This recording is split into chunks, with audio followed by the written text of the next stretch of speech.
Good evening, everyone. The July 2020, the July 20th, 2020 virtual legislative meeting of Anne Arundel County Council is now in session. Madam Secretary, please call the roll. Mr. Volkey. Mr. Pruski. Aye. Ms. Fiedler. Present. Ms. Rodvian. Present. Ms. Hare. Present. Ms. Lacey. Present. Ms. Pickard. Present. Madam Auditor. Present. And Madam Legislative Counsel. Present. Madam Chairman, all are present. Thank you. Please pause for the invocation and the Pledge of Allegiance. Mr. Volkey will lead us in the invocation at this time. Thank you, Madam Chair. Nathan Volkey, District 3. Please join me in prayer in a manner consistent with your faith as I pray in a manner consistent with mine. God, we come before you this evening and seek your guidance and direction as we chart the course forward for the citizens of our great county. Show us the path to act justly, to love mercy, and to walk humbly with you. It is in your name that we pray. Amen. Ms. Fiedler, the Pledge of Allegiance. I pledge allegiance to the flag of the United States of America and to the republic for which it stands, one nation, under God, indivisible, with liberty and justice for all.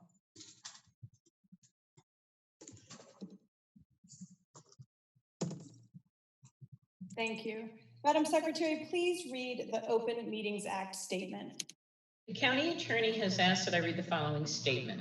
The Maryland Open Meetings Act, a state law, requires public meetings to be open to the public and to be held in places reasonably accessible to individuals who would like to attend these meetings. General Provisions, Article Section 3-102C.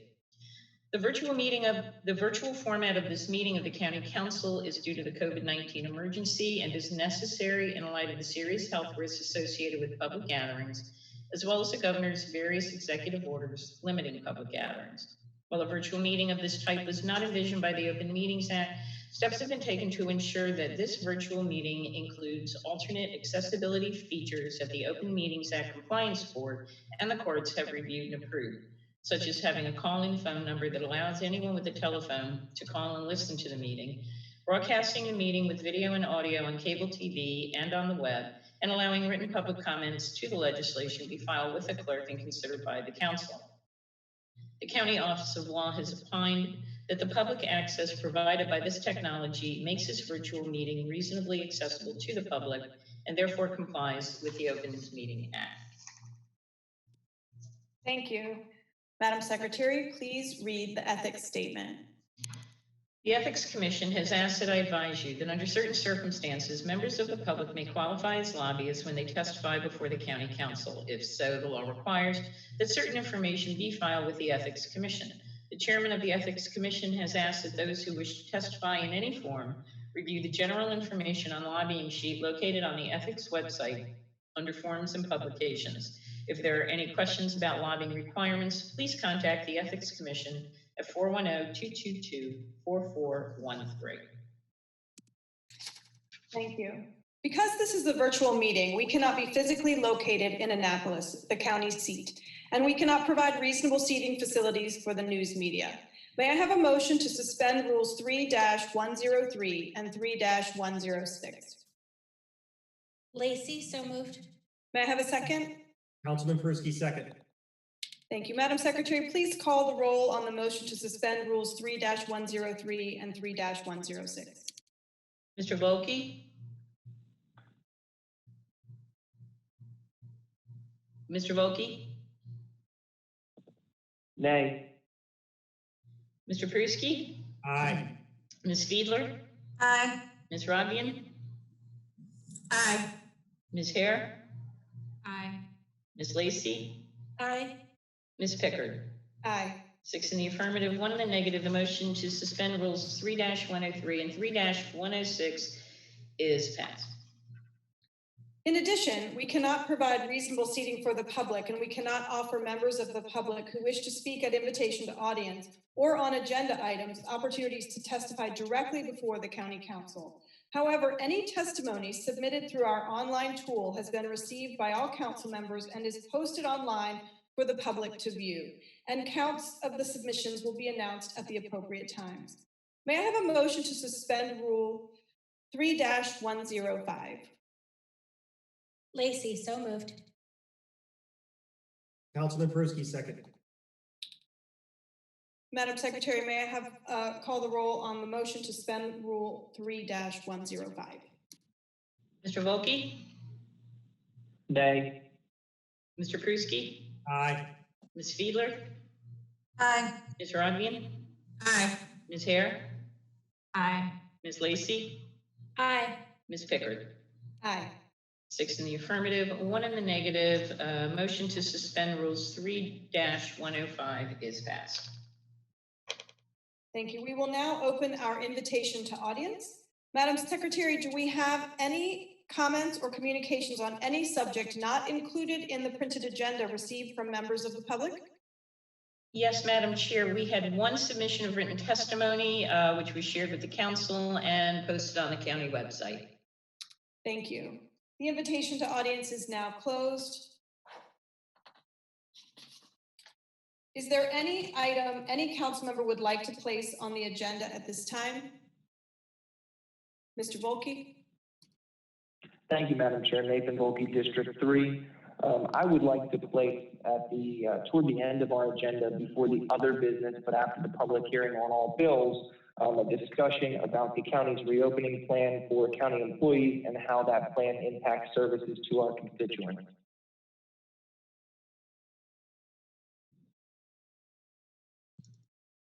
Madam Chair, first of all, the appropriate place would be other business to do that. Next up at other business? Yes. Okay, great. We will do that at that time. Mr. Barron?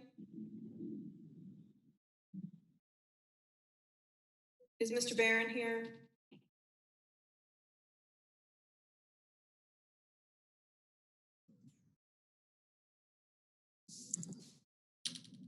Good evening, Madam Chair. We have no objection to providing what update we can. This is the first I'm hearing about it, so apologies if it'll be a little thin and you'll just get me. Would have been happy to provide others had I been given a little bit of notice. But I'll do my best, sir. I believe you also had some something to withdraw. Oh, yes. I'm sorry. We will be asking the council to withdraw Bill 50-20 and Resolution 24-20. The auditor's blue letter pointed out some issues. The administration agrees with the auditor's assessment, and those two pieces of property will need to be we will need to run the process through properly. So apologies to the council and to those residents that were affected by the administration's mistake. Thank you. Ms. Hare? My question got answered actually by Madam Secretary. I was just confused over the voting order, but she answered it for me, so I'm good. Thank you. Oh, okay, great. May I have a motion that the partial reading of any bill, resolution, amendment to a bill or resolution, or minutes constitutes the reading of the whole? Lacy, so moved. May I have a second? Councilman Persky, second. All in favor? Aye. Aye. Opposed? Seeing none, the motion carries. Madam Secretary, please read the titles of any bills to be introduced this evening. Bill 5820, an ordinance concerning personnel, pay schedule, pay increase, police department employees. Bill 5920, an ordinance concerning personnel, positions in the classified service. Bill number 6020, an ordinance concerning construction and property maintenance codes and supplements. Bill number 6120, an ordinance concerning public works utilities. Bill number 6220, an ordinance concerning public safety, off-the-road motorcycles. Bill number 6320, an ordinance concerning public safety, electronic smoking devices in restaurants, prohibition. Bill number 6420, an ordinance concerning finance, taxation, and budget, subdivision and development and zoning, Glen Burnie Sustainable Community Overlay Area. Bill number 6520, an ordinance concerning zoning, mixed-use districts, workforce housing. Thank you. Madam Secretary, please read the titles of any resolutions to be introduced this evening. Resolution number 2920, resolution proclaiming the month of September in 2020 as Back to Business Month in Anne Arundel County. Resolution number 3020, resolution requesting that the state of Maryland extend the moratorium on evictions and continue to offer resources to renters. Thank you. May I also have a motion to suspend the rules to vote on resolution numbers 29-20 and 30-20 later this evening? So moved, Councilwoman Rodvian. May I have a second? Second, Councilwoman Fiedler. Madam Secretary, please call the roll on the motion to suspend the rules to vote on resolutions number 29-20 and 30-20 later this evening. Mr. Volkey? I'm going to vote yes, but point of order, I have this document that suggests that Councilwoman Lacey, I believe, was the first to vote this evening. It was sent around back on the 23rd of June. Yes, sir. So I can send that over. No, we actually, though, we had a work session and we had to suspend the rules, and Ms. Lacey voted first then. So just luck of the draw. Okay. Okay. Yeah, I'm an aye on this one. Thank you. Mr. Pruski? Aye. Ms. Fiedler? Aye. Ms. Rodvian? Aye. Ms. Hare? Aye. Ms. Lacey? Aye. Ms. Pickard? Aye. 7 in the affirmative, none in the negative. Motion to vote on resolutions 2920 and 3020 later in the evening is passed. Madam Secretary, please read the title of bill number 47. I'm sorry. Sorry, go ahead, Madam Chair. Madam Secretary, please read the title of bill number 47-20. Bill number 47-20, an ordinance concerning the issuance, sale, and delivery of Anne Arundel County, Maryland general obligation bonds and bond anticipation notes. Thank you. This is an administration bill. Mr. Barron, when you are in the meeting, you have the floor. Thank you, Madam Chair. Pete Barron with the administration. I'm going to ask that Ms. McQuaid and Ms. Tooney from Finance join me at the virtual table, along with our outside counsel, Mr. Bill Penn, and from Office of Law, Lori Blair Klausmeyer. We discussed this bill on July 6th, Bill 47-20. It is the annual bond ordinance concerning the issuance, sale, delivery of the county's general obligation bonds and bond anticipation notes, or bands. Bands are issued in the form of a line of credit, which are short-term loans. All information has been presented to the county auditor for review. On July 6th, we offered an amendment and the council accepted it to address the numbers in the legislation to conform the bill to the final capital budget. The bill is in good shape now. We ask that you pass the bill tonight. We are happy to answer any questions the council may have. Thank you. Thank you. Are there any questions from the council at this time?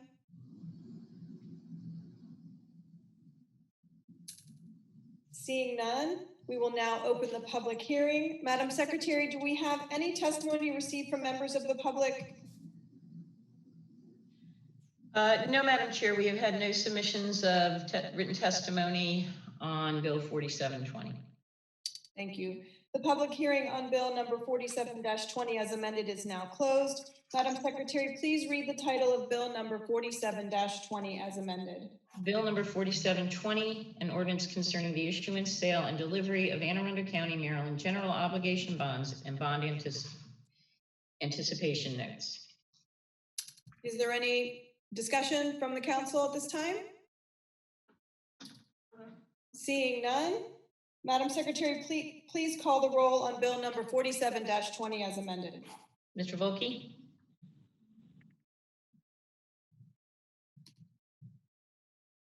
Did you hear me? I said aye. Sorry. Okay. Mr. Pruski? Aye. Ms. Fiedler? Aye. Ms. Rodvian? Aye. Ms. Hare? Aye. Ms. Lacy? Aye. Ms. Pickard? Aye. 7 in the affirmative, none in the negative. Bill 4720 is passed. Thank you. Madam Secretary, please read the title of bill number 48-20. Bill number 4820, an ordinance concerning personnel positions in the classified service. Thank you. This is a administration bill. Mr. Barron, you may introduce your team. You're muted. Knew it was bound to happen. Thank you, Madam Chair. Pete Barron for the administration.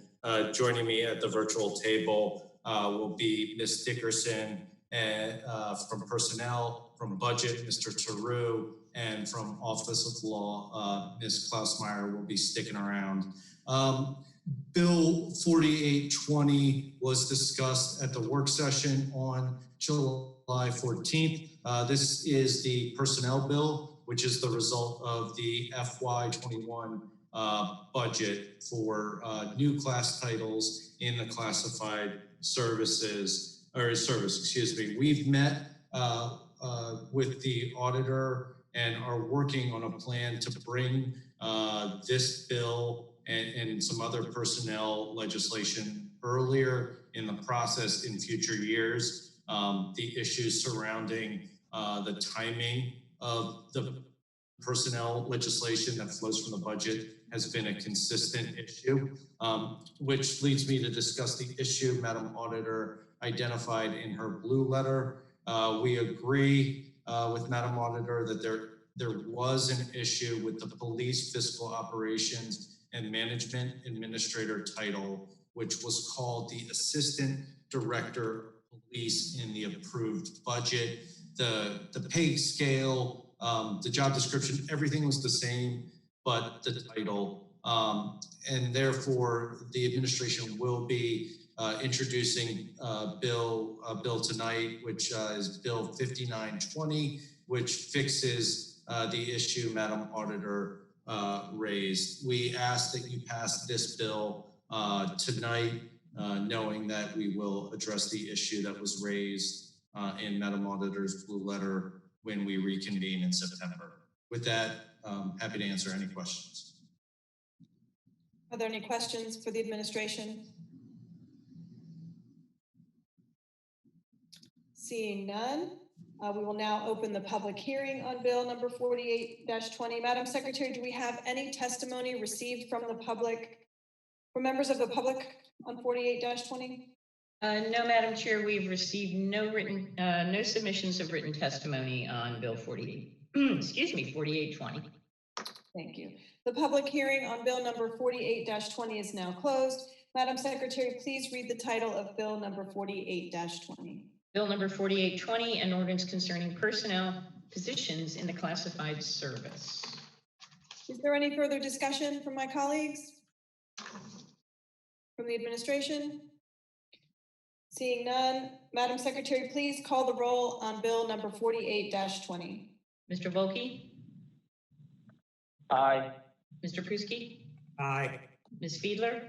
Aye. Ms. Rodvian? Aye. Ms. Hare? Aye. Ms. Lacy? Aye. Ms. Pickard? Aye. 7 in the affirmative, none in the negative. Bill 4820 is passed. Madam Secretary, please read the title of bill number 49-20.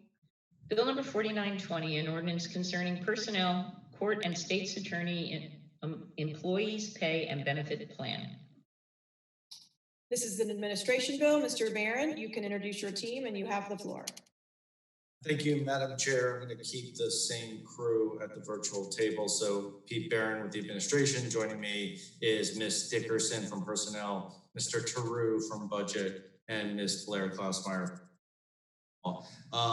This bill modifies the pay grade of 2 positions in the court and employee pay benefit plan that were approved in the FY21 budget. This bill was also discussed at the work session last week. We're happy to answer any questions, but this will conform to the past budget, the FY21 budget. So thank you, and please pass this bill.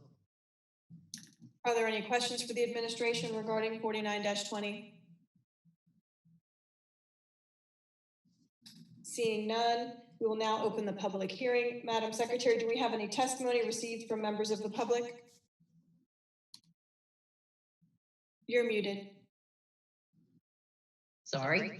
No, we've had no submissions or written testimony on Bill 4920. Thank you. The public hearing on bill number 49-20 is now closed. Madam Secretary, please read the title of bill number 49-20. Bill number 4920, an ordinance concerning personnel, court and state's attorney employees pay and benefit plan. Is there any further discussion? Seeing none, Madam Secretary, please call the roll on bill number 49-20. Mr. Volkey? Aye. Mr. Pruski? Aye. Ms. Fiedler? Aye. Ms. Rodian? Aye. Ms. Hare? Aye. Ms. Lacy? Aye. Ms. Pickard? Aye. 7 in the affirmative, none in the negative. Bill 4920 is passed. Madam Secretary, please read the title of bill number 51-20. Bill number 5120, an ordinance concerning finance, taxation, and budget, real property taxes, credits, public safety officers, property tax credit. Thank you. Ms. Hare is the lead sponsor on this bill with co-sponsors Mr. Volkey, Mr. Pruski, and myself. Ms. Hare, you have the floor. Thank you, Madam Chair. Jessica Hare, District 7. This is a pretty simple bill. It came out of actually a prior bill that we saw earlier this year, which gave a property tax credit applicable to 911 dispatch personnel. Those we saw in that bill that there was an administrative fee in order to apply for the property tax credit. It was 1% or $25. And I had proposed an amendment that was passed by this council to remove that fee, in part because it seems a little bit inefficient to charge a fee for a property tax credit. And also it appeared that the property tax fee that was getting charged really wasn't covering much of anything. I had promised at that same meeting that if that amendment was passed, that I would bring back a bill to provide parity for all of the other public safety officers who currently can apply for that tax credit, so that their fee is likewise removed. So that this is this bill. I also did a little bit more digging, and thanks to Ms. Corby, we actually discovered that the original reason the fee was put in place was because the state was charging the county the fee, and apparently that fee was actually removed in 2018. So this is sort of a well-timed, and we now match that we are not actually paying this fee to the state either. So with that, I ask that you all support the bill. Thank you. Would the administration like to weigh in on this bill?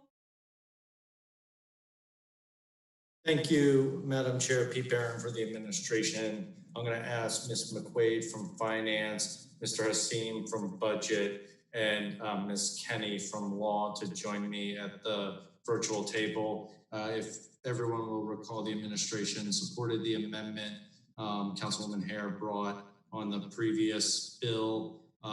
We recognize sort of the history of this fee and would concur with Councilwoman Hare that it does not bring in a significant amount and is a little funny to be charging a fee when you're providing a tax credit. The administration, Ms. McQuaid, myself, consulted with the county executive several weeks ago. Tax bills are currently in the mail if they haven't already landed.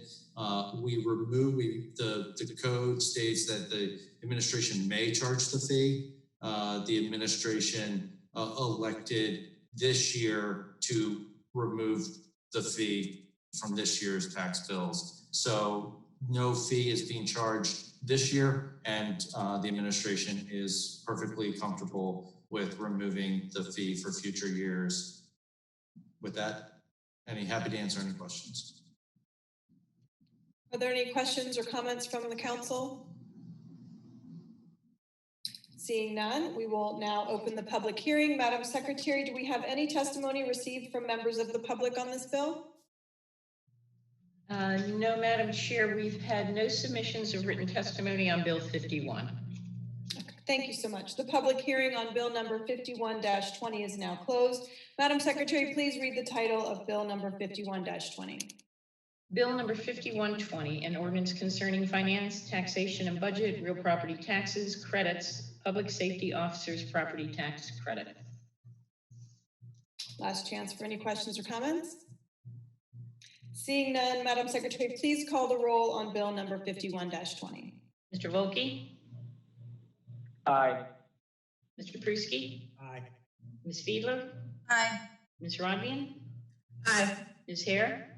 Aye. Ms. Lacy? Aye. Ms. Pickard? Aye. 7 in the affirmative, none in the negative. Bill 5120 is passed. Madam Secretary, please read the title of bill number 52-20. Bill number 5220, an ordinance concerning pawn shops. Mr. Volkey is the sponsor. You have the floor, sir. Thank you, Madam Chair. Nathan Volkey, District 3. So this is a relatively simple bill. It came to me by way of a constituent who operates a pawn shop in Pasadena, and the intention is that he would like to move that business to another location. As the law currently sits, he would be unable to locate his business at the new location without obtaining a variance first. So he had suggested to me that would it be possible to look at some legislative solutions for that? And we did look at some legislative solutions. The first is what you see before you today, which is the iteration of the bill currently requiring affidavits of consent from affected residential structure owners who would be within the 300-foot setback from the pawn shop location. However, after the work session last week, when I had an opportunity to speak with Office of Planning and Zoning further and get additional insight, it sounds like the preference would be a reduction of the setback instead of a consent procedure with affidavits that may or may not be running with the land and therefore may or may not put other new buyers on notice of what is going on in this residential area. So with that, at the appropriate time, I will be offering an amendment that I believe comports with what Planning and Zoning recommended is the appropriate course for fixing this situation. So thank you, and I would ask for your favorable support on Amendment 1. Thank you. Would the administration like to weigh in at this time?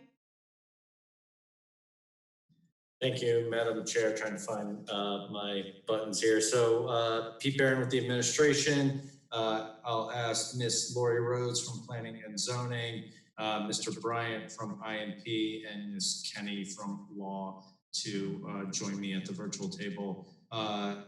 This bill was discussed at the work session. I do understand and appreciate the councilman's intent with the bill. We also were able to take a look at the amendments offered tonight, or that will be offered tonight. And I won't speak for Planning and Zoning, but we are comfortable that they address our concerns related to how the bill was initially addressing this issue. I do want to lay down just a little bit of a point that if the amendments are accepted, the bill will come back in September. I would like to reserve the administration's support or opposition for this bill to allow us to do a little bit more looking at what the impact of this change would be countywide. But barring, do appreciate the councilman's acceptance of our concerns, and barring these amendments, we would have to be opposed to the bill. So appreciate that the amendments will be coming, make the bill better. But I do want to just be forthright that we are still looking at the countywide impact of what any changes to the setback requirements would be for pawn shops. Are there any questions from the council at this time? Ms. Rodvian. Thank you, Madam Chair. Lisa Rodvian, District 6. Could I ask either the sponsor or Ms. Rhodes to just make sure, describe how the distance is measured for the purposes of this new amendment? I want to make sure I understand how that 100 feet is, from what point to what point is that 100 foot distance calculated? Can Good we, evening. excuse me, this is Chairman Pick, can we reserve that for after the amendment is introduced? Oh, I'm sorry. You're right. We haven't introduced it. Absolutely. I will just withdraw that question. Yeah, hold that thought. I'll write the question down. We'll now open the public hearing. Madam Secretary, do we have any testimony received from members of the public on Bill 52-20? Yes, Madam Chair, we have had 10 submissions of written testimony on Bill 5220, which was shared with the council and posted on the county website. Thank you very much. The public hearing on Bill number 52-20 is now closed. Madam Secretary, please read the title of Bill number 52-20. Bill number 5220, an ordinance concerning zoning pawn shops. Thank you. Is there any further discussion, Mr. Volkey? This is the perfect time to introduce your amendment. Madam Secretary, please read amendment number 1. Okay, I'll give it a chance to come up on screen. Here we go. Amendment number 1. This amendment reduces the distance requirement for entrances and parking areas of pawn shops from 300 feet from any residential structure to 100 feet from any residential structure.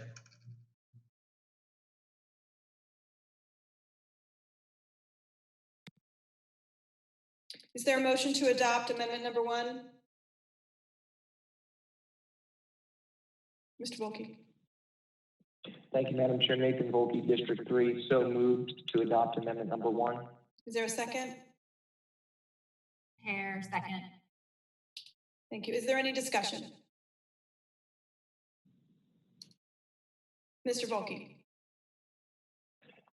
Thank you, Madam Chair. I'll be brief because I know my colleague, Councilwoman Rodvian, has a question that she's been holding. But like I said earlier, this is the amendment that I referenced that I believe is the preferred method that planning and zoning would like to see in terms of rectifying this situation, i.e. reducing the setback as opposed to requiring affidavits of consent. With that, I will defer to Ms. Rhodes or Councilwoman Rodvian for this. Good evening, Lori Rhodes, Assistant Planning and Zoning Officer, Office of Planning and Zoning. The answer to your question, Councilwoman Rodvian, is the distance would be measured from any parking areas to the closest residential structure and also any customer entry. So the apron into the entrance of the property, it would be measured from that location to a residential structure. We would use the Maryland State Department of Assessments and Taxation to verify that the structure that is within that distance is a residential structure. Sometimes it also requires a site visit to confirm. Ms. Rodvian. Thank you, Madam Chair. Lisa Rodvian, District 6. So just to clarify, it's not from the lot line, it's from the building. It's from the parking area and the customer entry to a residential structure. I mean, it was written differently from how we generally measure distance, which would be from a lot line. In this case, it would be from a parking area or a customer entry to a residential structure. So it would be further away from the actual pawn shop, which would have to meet setbacks from the lot line. And those setbacks would be 20 feet for the principal structure from the front and rear lot line for the pawn shop itself. Thank you very much for that clarification. I appreciate it. No problem. Ms. Lacey. Thank you, Madam Chair. Ms. Rhodes, is there any concern that changing the way, or at least in this case, going with a way that is not your primary way of measuring distance creates any sort of precedent for other potential changes in the code? To measure That's something that we, instead of the lot line. good evening, Lori Rhodes, Assistant Planning and Zoning Officer, Office of Planning and Zoning. That's something that we try to look at to make sure the language is somewhat consistent to reach goal and what we want is to make sure that there's adequate separation between a use that either is perceived to have some adverse impact or to provide an adequate buffer from a use that's intense. So the language is different from what we traditionally see, but it has been in the code for some time like this. There are 3 pawn shops in the county that we found that would not be affected by the amendment. Thank you. And if I may, Madam Chair, I have a second question, which is either for the sponsor or for Ms. Rhodes in terms of an opinion. Has there been any analysis done of whether it is at all, likely, probable that the owner of this particular pawn shop could obtain a variance if he sought one? Are there particular, aspects of the criteria for obtaining a variance that are a roadblock for him, or is it the cost? Lori Rhodes, Planning and Zoning. There is the option there for the applicant to seek a variance to the provisions. A variance has been granted in the past to one of the pawn shops that currently exists. So that would be an avenue to achieve that goal if they meet the criteria for granting a variance, and the hearing officer grants it, or the Board of Appeals, if it's appealed.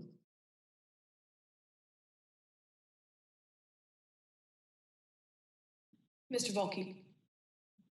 Thank you, Madam Chair. Nathan Volkey, District 3. Councilwoman Lacey, to respond to your question. So, yes, as Mr. Rhodes said, absolutely, there is an option for a variance, and the property owner could apply for that. However, as you know, that does leave a degree of discretion to the administrative hearing officer. And given the amount of denials that we've been seeing coming from the administrative hearing officer recently, after he was reappointed by the county executive following his departure under the last administration, I'm not sure that anyone is particularly comfortable sort of putting their eggs in that basket, if you will, if there's another option.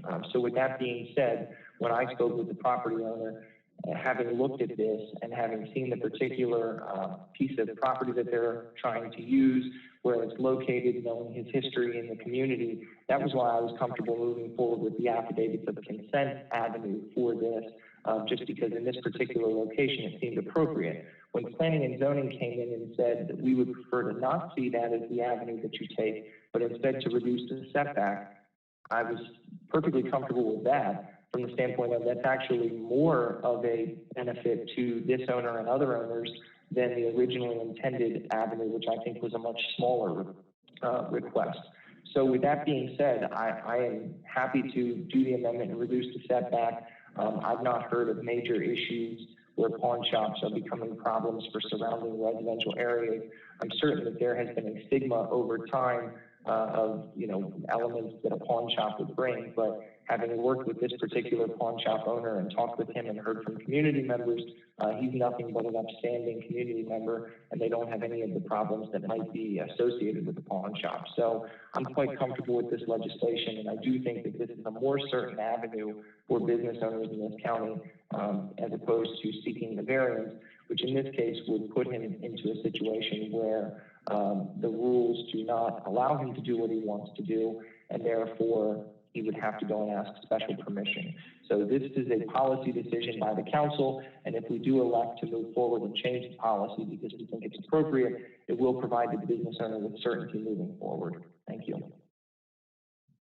Madam Chair, may I ask one follow-up question? Yeah, Ms. Lacey and then Ms. Schuett. My question is, when you were considering, and to the sponsor, when you were considering using affidavits of consent, have you considered whether such affidavits could be obtained and submitted as evidence in favor of obtaining a variance? Is that question for me? Well, sure. Lori Rhodes, Office of Planning and Zoning. There's specific criteria in the code that needs to be analyzed to determine whether or not the Office of Planning and Zoning would make a recommendation to the hearing officer to grant a variance. I mean, there has to be something unique and inherent to the property that the regulations place a disproportionate impact on this pawn shop when compared to other pawn shops. So that analysis would have to take place, and if we find that the property isn't unique in its size, its location, its orientation from any other pawn shop, then it wouldn't meet that test. The second test would be whether or not there's a practical difficulty. And we would have to turn to the Abrams Guide for land use law to determine what those guidelines are. But usually practical difficulties would be, for example, if we were looking at the building itself, because in this case, we're talking about customer entry and parking areas, but if we were looking at the building itself, this is the example I'm going to use, and that pawn shop was constructed before the laws were enacted, and it was closer to the lot line than the current law requires. The practical difficulty would be the sitting of the building that close to the lot line. So they wouldn't be able to meet the requirement. We wouldn't require that they tear it down and build it where it meets. So depending on the scope and the size of that proposal, we can make a determination as to it having practical difficulties if it doesn't change the character of the neighborhood, if it's close to residential. So all of that analysis has to take place, and then the hearing officer determines whether or not he would grant the variance if it's the minimum relief necessary. So there are various criteria that needs to be satisfied, and affidavits are not considered, because if you could grant a variance based on whether or not someone liked something or didn't like something, there would be a lot of issues with that. So that's not taken into consideration. Thank you, Ms. Rhodes. Ms. Schuett, you're muted.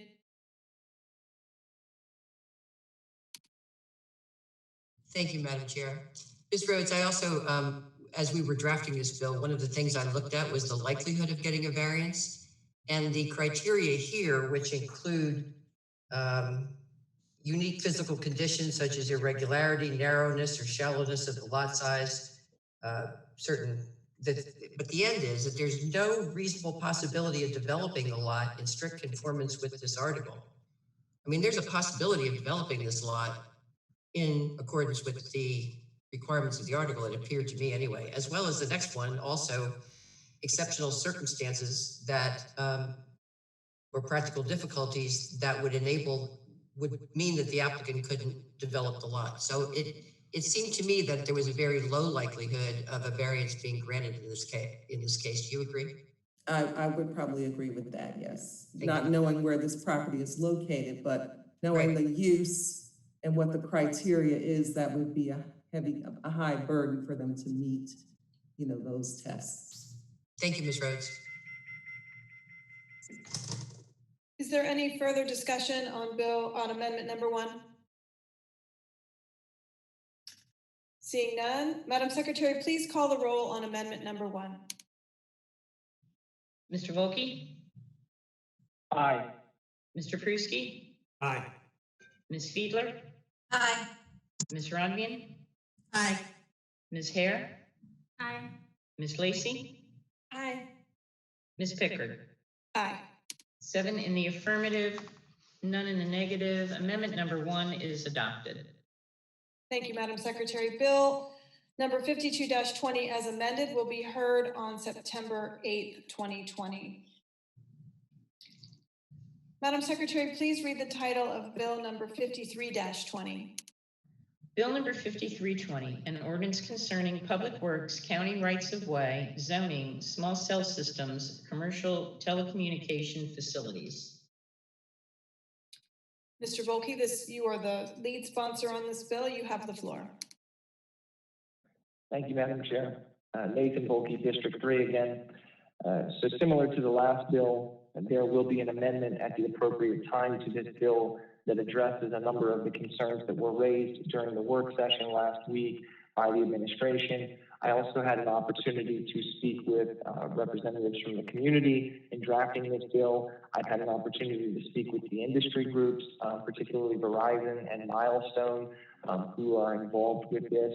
And having listened to feedback from all of those entities, that is how I've come up with the amendment.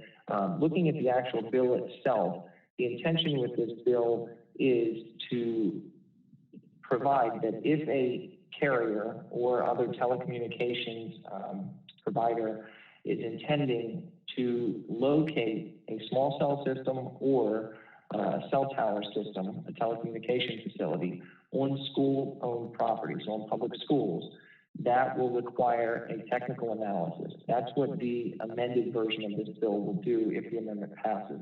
As currently written, and I think my colleagues are aware of this, it applies to county rights of way as well. Frankly, that became a very problematic provision when we were discussing it in the work session because of some questions about what constitutes the county rights of way, how far that extends, and will this in effect become a de facto ban on all of these small cell systems or commercial telecommunication systems effectively in the county. That is not the intention of this bill. And so for that reason, I have proposed Amendment 1, like I said, which we can discuss more when we get there. But that is in large part what this bill does. It's a relatively straightforward add that it would put into the law. It would provide for a technical analysis, and it would require that an engineer certify that the location would be essential to the functionality of the network, and that there are no reasonable alternatives. So the problem, again, is that question of essential and the definition of essential. So again, I'm addressing that by way of the amendment by changing that to necessary, which is a little bit more reasonable of a standard as opposed to the essential level. So with that, I would ask my colleagues to support Amendment 1 when it's offered at the appropriate time, and I'm happy to answer any questions. Thank you.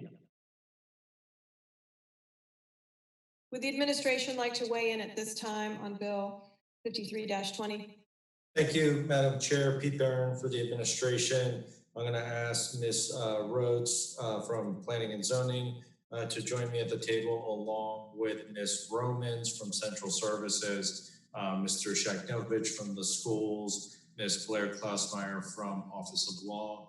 In the virtual green room, if needed, we have our experts, Mr. Houston from OIT, from Department of Public Works, Mr. Beckier, if we were able to get his tech to work, and from Central Services, Mr. Walker. As Councilman Volke referenced, this bill was discussed at the work session. The administration raised a number of concerns. Appreciate the ability to have a look at the amendment that will be coming in advance of tonight.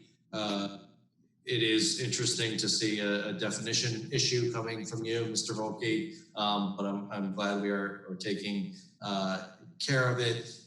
As I mentioned at the work session, this is a highly technical issue. Small cells, telecommunication systems require a lot of technical expertise to understand it. If you ask me what they do, I could tell you they make my phone work. And that's about it.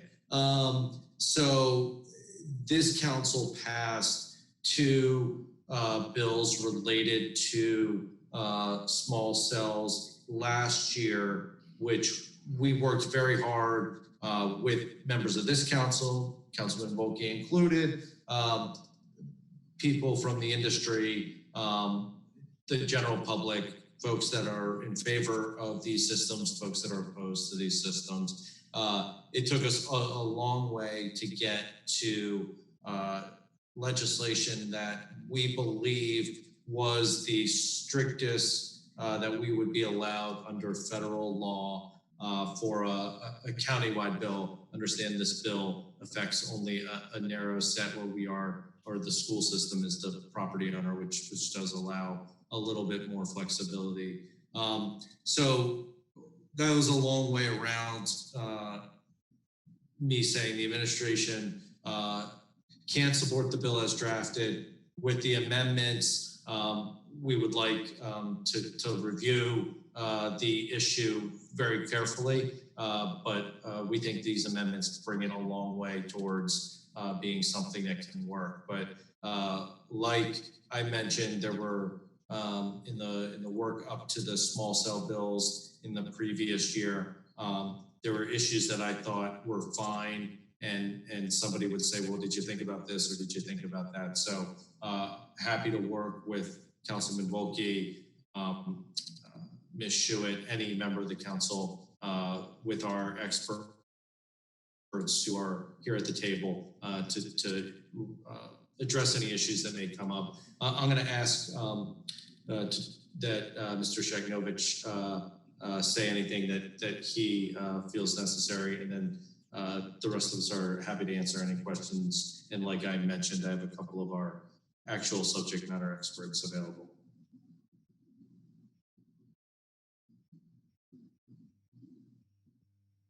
Is Mr. Shagnovich coming forward at this time? If he's not available, I apologize. Oh, here you go. Here he is. Good evening, sir. Good evening, Alex Sheknovich, Chief Operating Officer at Arundel County Public Schools. Thank you for the opportunity to briefly address Bill 5320. Not having had the opportunity to review or analyze the amendment like Mr. Barron's, I would reserve further comments while, pending the ability to see the amendments. With that said, though, however, I still do have the one remaining concern in that if the bill as drafted or as amendment would read an adjoining or external property that was within 250 feet of the property owned by the Board of Education of Anne Arundel County Schools, that certainly may be read one way. But my concern is, unless addressed by the amendment, and again, not having had the opportunity to see that, the way that it was previously written, it's 250 feet of either side of the property line owned by the Board of Ed.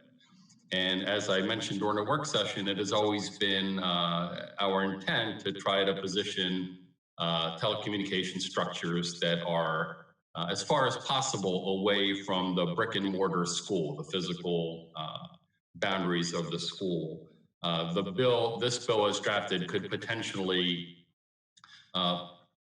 put the Board of Education in a position, or working with a telecommunication company, that in lieu of the telecommunication structure being an extra 100 or 150 feet further away from the building, it would actually potentially have to get closer to the building. And I don't believe that might be the intended purpose, but certainly we always need to be aware of any unintended consequences. So at this point in time, I would simply like that to be contemplated, and again, reserve the balance of my comments when I've had an opportunity to review it with the administration and the actual language of the amendments. Thank you, Madam Chair. Thank you, sir. Are there any questions about the bill as drafted at this time?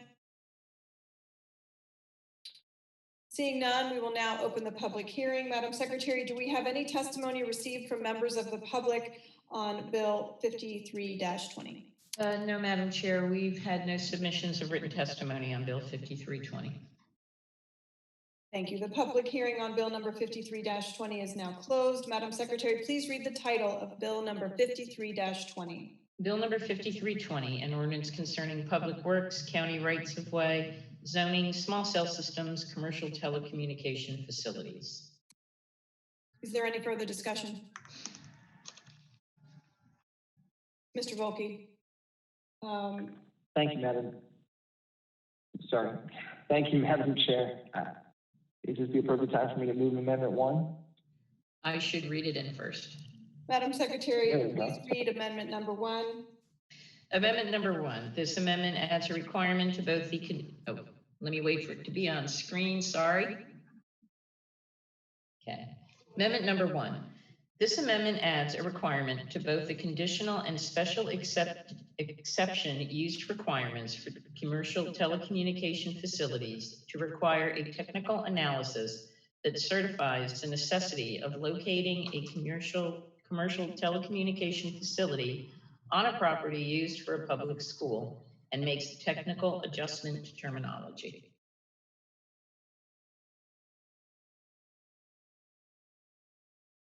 Is there a motion to adopt Amendment number 1? Mr. Volkey. Thank you, Madam Chair. Nathan Volkey, District 3. So moved to adopt Amendment 1. Is there a second? Councilwoman Fiedler, second. Is there any discussion on amendment number 1? Mr. Volkey. Thank you, Madam Chair. Excuse me. Nathan Volkey, District 3 again.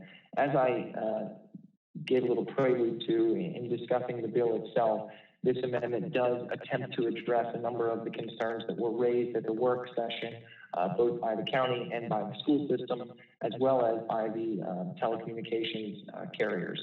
So with that, effectively what this amendment will do is remove references to regulation in county rights of way and exclusively focus this bill on school property, basically what we're defining as property that's used for public school.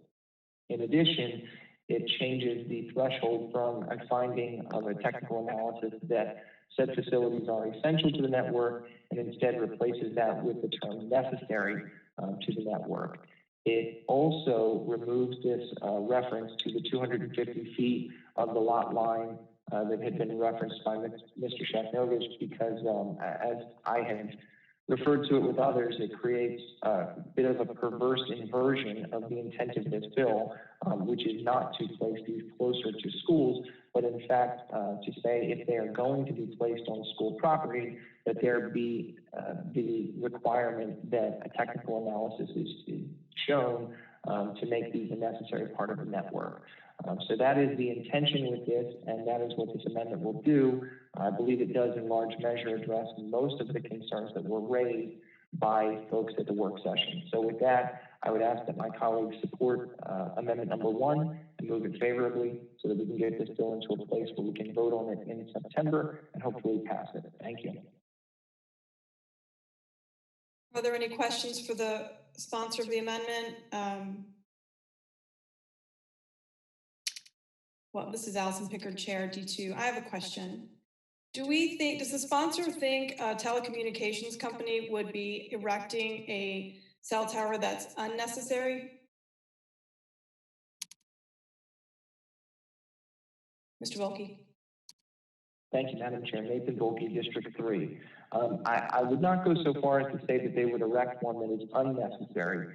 However, what this requirement imposes is a duty on the telecommunications carrier or the provider to show to the county that in fact it's necessary to be placed on school property, so that there is nowhere else that they can find that they're able to move forward. Because I would assume that the carrier, if they could avoid this technical analysis, will likely look elsewhere to try to locate these facilities, whether they be small cell or the monopoles or other telecommunications facilities. So what this does is imposes a slight burden on the carrier that they have to come in and show through a technical analysis that it's essential to locate it at a school, or excuse me, necessary to locate it at a school. So I don't think that they would erect unnecessary apparatus, but this does suggest that where they are erecting it, that's what they need to show is necessary. Thank you. This is Allison Pickard, Chair, District 2. Are you familiar, Mr. Volkey, as the sponsor, with the Board of Education's policy, FBRA, regarding telecommunications transmission facilities and the follow-up regulation? Do you understand the process that the school board already goes through regarding these systems on their properties?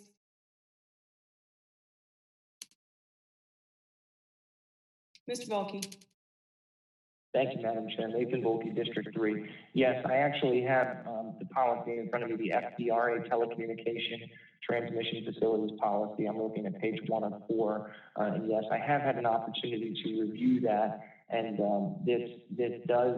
this bill, if it goes into county code, will impose additional requirements that are not presently in effect in the school board's policy, as I understand it. It'll also make it part of county code as opposed to just in the school board's policies. Allison Pickard, Chair, District 2.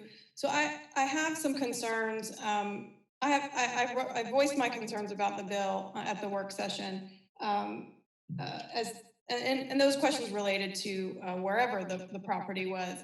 But I do find it interesting that this amendment tailors it down to just schools. You know, we do know that schools and county parks tend to be where the most contiguous land and with all the different setbacks that are required for telecommunication systems, they're quite hard to locate to begin with. So this bill would now, with this amendment passing, be specifically concentrating on just school property, as I understand it. I am concerned, as the announcement was just made today, that our schools are going to be all virtual. We have pretty serious gaps in cell service in all kinds of places in the county. So I do have concerns about the bill as a whole, even if this amendment passes. But I'm curious to know a little more from Mr. Sheknovic about what he thinks this will do to the process that the school system already goes through a pretty arduous process with locating these systems. Mr. Sheknovic?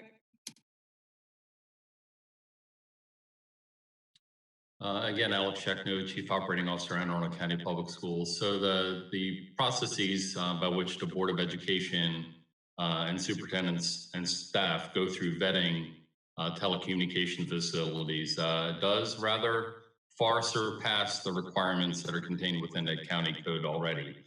We have additional requirements for notifications, for participation, for additional vetting by various constituencies. So I believe the process that we already have is again, pretty rigorous and allows for a large degree of public participation and exceeds the statute as it currently exists.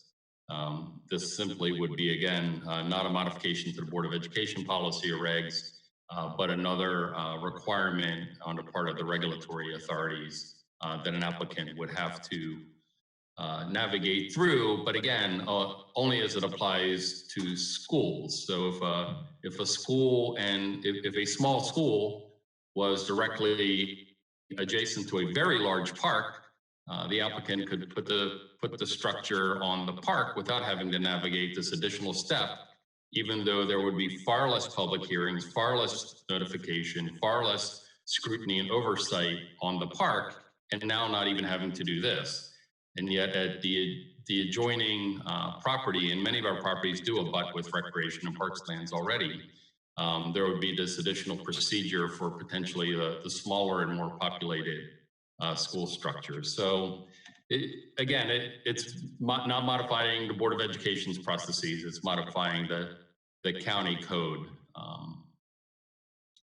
That's my observations.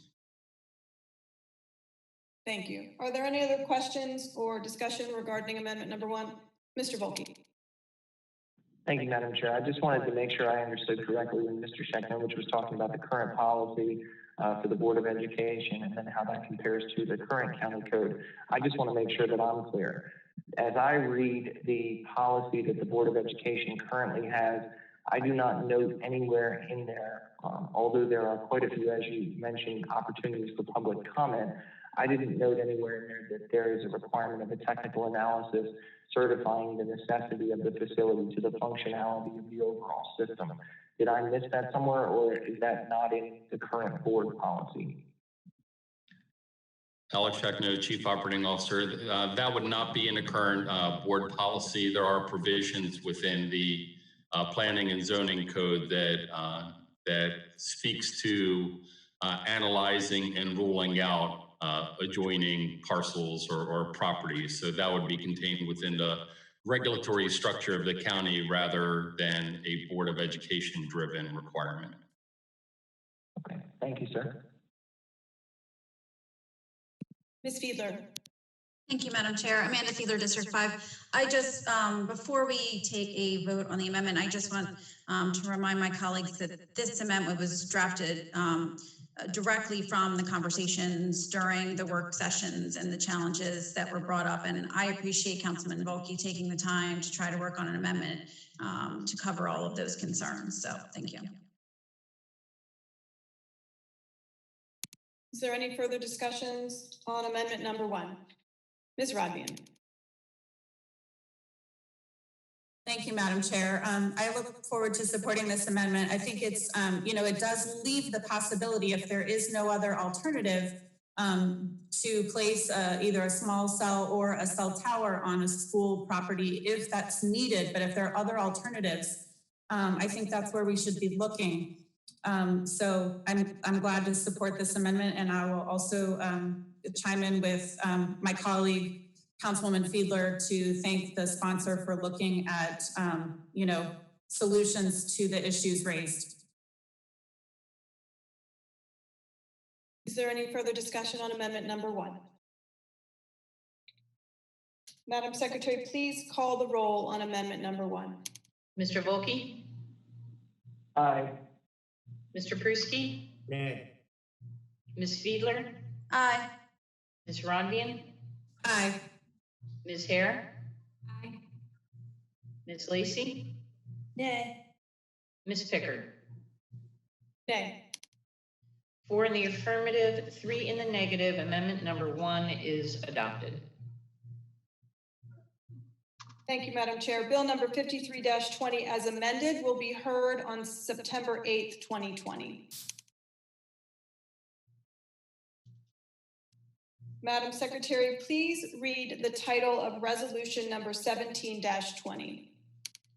Resolution number 1720, resolution proposing an amendment to the Charter of Anne Arundel County to remove the limit of 1,500 hours per calendar year for hourly rate contractual employees in the exempt service.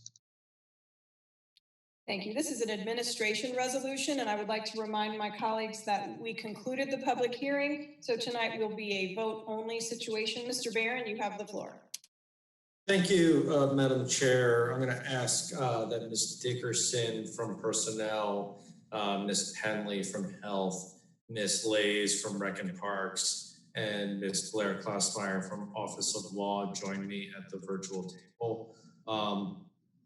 This resolution was discussed on July 6th. It seeks to address an arbitrary limit on the number of hours contractual employees can work. I'll repeat a little bit of what I stated at the previous hearing. Just to put in context in terms of history, the charter started at 500 hours. It was raised twice in the 1980s to 1,000 and 1,250 hours. Then again in the mid-90s to the current 1,500 hours.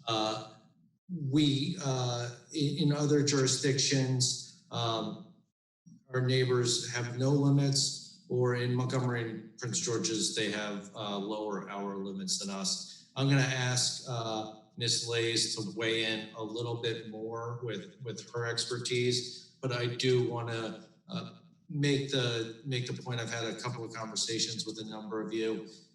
There is a couple of things that the administration is very willing to work to make sure that there's no danger that this could be abused or taken advantage of, and we're committed to making any kind of changes that and working with council members to achieve those. It's our belief, and I'll let Ms. Slay speak to it a little bit more, that the current practice is unfair, and it leads to a little bit of the county spending extra money and losing some institutional knowledge. So Ms. Lays, if you were able to join us, please take the floor.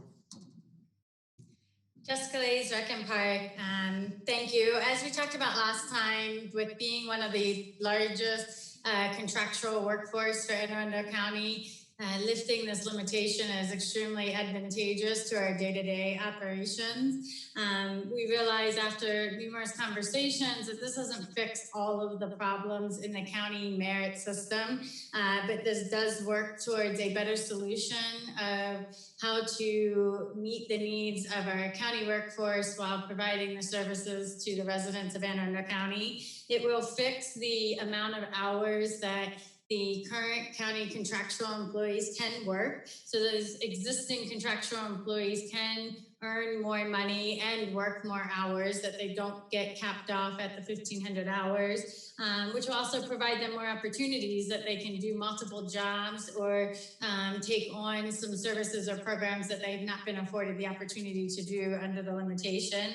And it also allows many of the departments to be consistent with our workforce and have the people in our programs and our staffing not change over as often, and have those people be familiar to the people that they serve in Arundel County.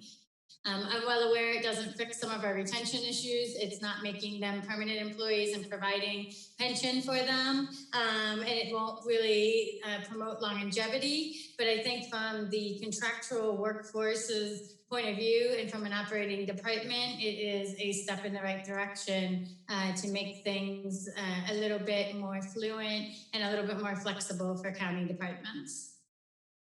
Thank you. Thank you. Are there any questions from the council on resolution number 17-20? Ms. Rodvian.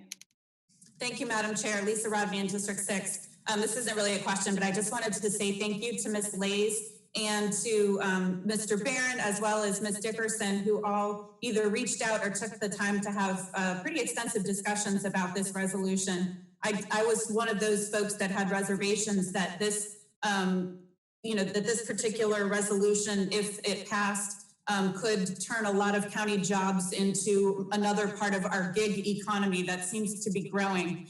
And their commitment to, making sure that we put some protections in place if this does pass, that, we keep, that the county acts as the kind of employer that we would all want to have ourselves. That we, to the extent possible, are moving towards, jobs with livable wages, with benefits, and the kind of things that everyone looks for when they're looking for employment. So I really appreciate the conversations and the willingness to have those discussions and the willingness to make sure that we get those protections in place. Are there any other questions regarding resolution 17-20? Seeing none, Madam Secretary, please read the title of resolution number 17-20. I believe we are in vote and I read the title, so I believe we can proceed to roll call. Fantastic. Madam Secretary, please call the roll on resolution number 17-20. Mr. Volkey? With great pleasure. Aye. Mr. Pruski? Aye. Ms. Fiedler? Aye. Ms. Rodvian? Aye. Ms. Hare? Aye. Ms. Lacey? Aye. Ms. Pickard? Aye. 7 in the affirmative, none in the negative. Resolution 17-20 is adopted. Okay. Madam Secretary, please read the title of resolution number 19-20 as amended. Resolution number 1920, amended resolution proposing an amendment to the Charter of Anne Arundel County to modify the probationary period for entry-level public safety employees and to provide that a probationary period does not run while an employee is on certain paid or unpaid leave. Thank you. This is an administration charter resolution. Mr. Barron, you have the floor, and I'll again remind my colleagues that there'll be no public hearing as we close that last of the July 6th meeting. Thank you, Madam Chair. Pete Barron for the administration. Joining me at the virtual table will be Ms. Dickerson from Personnel, Deputy Chief Lowry from Police, Chief Wolford from Fire. We have Superintendent Martin from Detention, who I'm gonna keep in the waiting room. If he's needed for questions, we can bring it out. I was told to limit the number of people I bring to the virtual table. And nothing personal, Superintendent. And from Office of Law, Ms. Blair Klausmeyer. So just to remind everyone, this is the final of the resolutions the administration brought down. We brought down 4 resolutions asking for charter amendments based on surveying our county departments to look for areas where the charter impeded efficiency or effective government. As we discussed on July 6th, resolution 1920 if approved by the voters, will extend the probationary period for entry-level public safety employees to 12 months plus their time in the entry-level training program. It also makes clear that the probationary period is paused if an employee is on leave for more than 80 consecutive hours. Currently, the charter allows for 2 consecutive 6-month probationary periods for all employees in the classified service. Therefore, our public safety employees have the same probationary duration. And I used this example in the previous meeting as say a planning and zoning inspector. And I, again, no intention to diminish the work of a planning and zoning inspector, but there's a level of public trust that we place in our police, fire, sheriff, and detention officers that requires a longer evaluation period. This proposal, as amended, will make sure that our public safety officers can receive the additional training and oversight. Just to be clear how this will work, an entry-level officer will complete the required academy, and then the clock will start ticking on the 1-year probationary period. So currently a police officer graduates the police academy, takes about 9 months, and then we currently only have 3 months to make the determination as to whether to move them to a non-probationary status. That is simply not enough time. We've worked to make sure that this is balanced, and we ask that you pass this charter amendment resolution tonight. Happy to answer any questions, and I have some experts here with me if any of the questions are directed to them. So with that, please pass this tonight. Thank you, sir. Are there any questions regarding resolution number 19-20 as amended?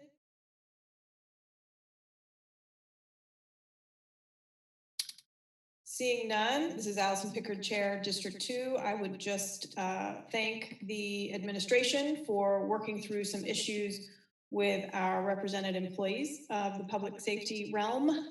And I look forward to voting this up today. Any other questions, comments? We're good. Madam Secretary, please call the roll on resolution number 19-20 as amended. Mr. Volkey? Aye. Mr. Pruski? Aye. Ms. Fiedler? Aye. Ms. Rodvian? Aye. Ms. Hare? Aye. Ms. Lacy? Aye. Ms. Pickard? Aye. 7 in the affirmative, none in the negative. Resolution number 1920 is adopted.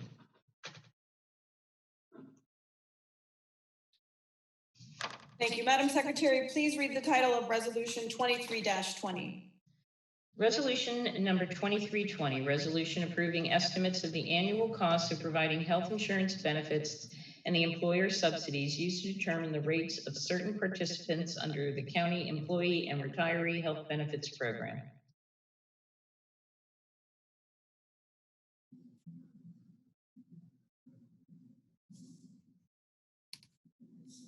Was I muted? Dang, I was doing well. Mr. Barron, this is an administration resolution. You have the floor. Thank you, Madam Chair. Pete Barron for the administration. Joining me at the virtual table is Ms. Dickerson and Ms. Stadowski from Personnel, Mr. Taru from Budget, and Ms. Blair Klausmeyer from Office of Law. We discussed this resolution 2320, at the July 14th work session, as required by 6-1-308H. Resolution 2320 is the estimate of total healthcare costs for the 2021 plan year, and it's presented to the council for approval tonight. Office of Personnel works with their health consultant, Aon. Did I get that right this time? All right. Aon Hewitt each year to determine the estimate of annual healthcare costs. Aon reviews the claims data for the most recent previous calendar year, 2019, overlays assumptions for trends, pharmacy costs, and projects the cost per plan for the upcoming calendar year. Current medical premiums will remain stable, meaning there will be no increase in employee rates for medical costs in 2021. Prior to the introduction of the resolution, Ms. Dickerson, Aon met with the union representatives and their health consultant from the various labor organizations. No issues with how the projections were determined were raised. And we are here to answer any questions if you have. We hope you will adopt this resolution this evening. Are there any questions from my colleagues regarding Resolution 23-20?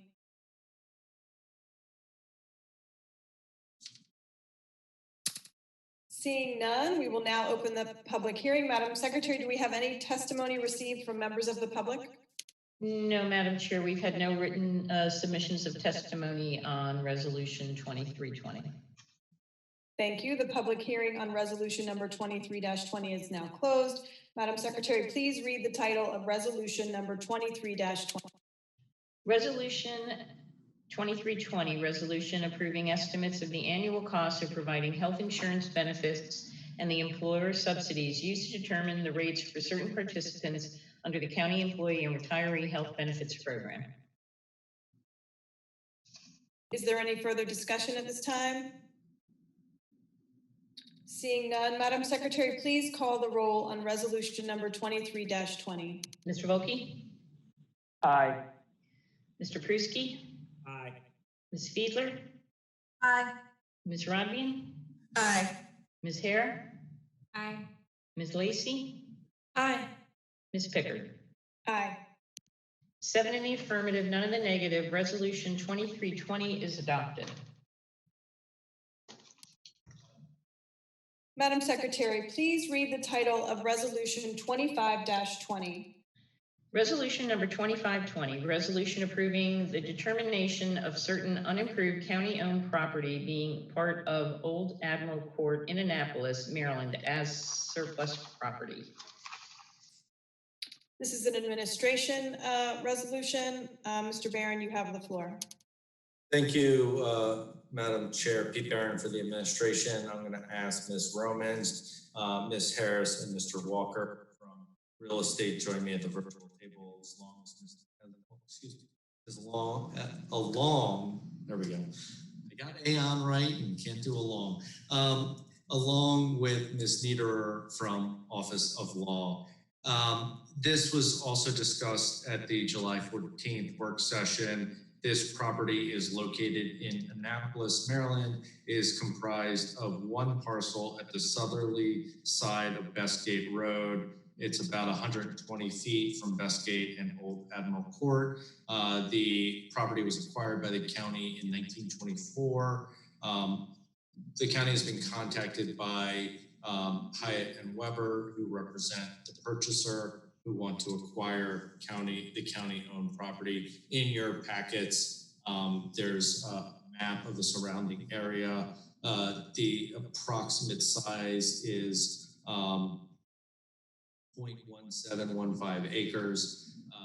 It is a non-buildable lot. If the council approves, real estate will proceed with disposing of this property in accordance with the code. And just to take one moment, there is a companion resolution that we had to withdraw due to the issue Madam Auditor identified that I spoke to earlier in the evening. We will be bringing that back at the appropriate time.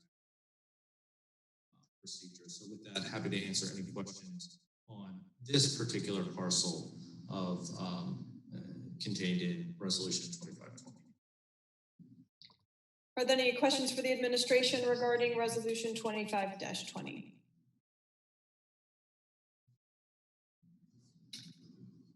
Seeing none, we will now open the public hearing. Madam Secretary, do we have any testimony received from members of the public on resolution 25-20?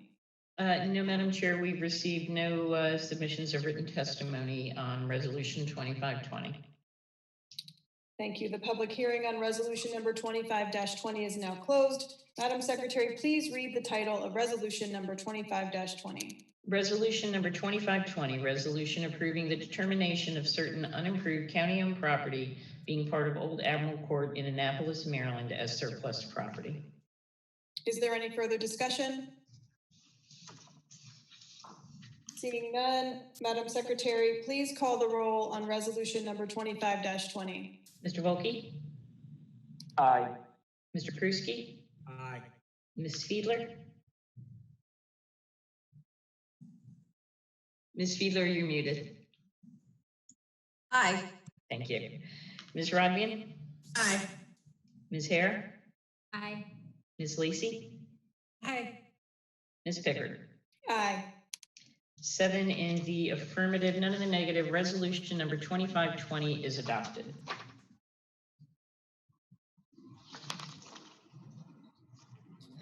Madam Secretary, please read the title of resolution 29-20. Resolution number 2920, resolution proclaiming the month of September in 2020 as Back to Business Month in Anne Arundel County. Thank you. Ms. Fiedler is the lead sponsor on this resolution. You have the floor. Thank you, Madam Chair. Amanda Fiedler, District 5. This resolution came about from hearing countywide the struggles of our local businesses and recognizing what a large portion of our economy they represent. They are small employers, as little as 5 employees, and they are in really a critical place of needing the support of constituents. And September is always thought of as the time frame where we kind of regroup from the summer months and go back to our lives at a normal pace. Understanding we're going to be a little bit different right now, but that does not change the impact, the positive impacts on our local businesses, to our economy, and what they do within our communities. And I hope that my colleagues will support and recognize small business, and let's encourage everyone to get back to business in September. Thank you. Are there any questions from the council regarding this resolution? Did any of the other sponsors want to speak? No? You summed it up pretty well, Ms. Fiedler. Madam Secretary, please call the roll on resolution number 29-20. Mr. Volkey? Aye. Mr. Pruski? Aye. Ms. Fiedler? Aye. Mr. Rodvian? Aye. Ms. Hare? Aye. Ms. Lacy? Aye. Ms. Pickard? Aye. 7 in the affirmative, none in the negative. Resolution 2920 is adopted.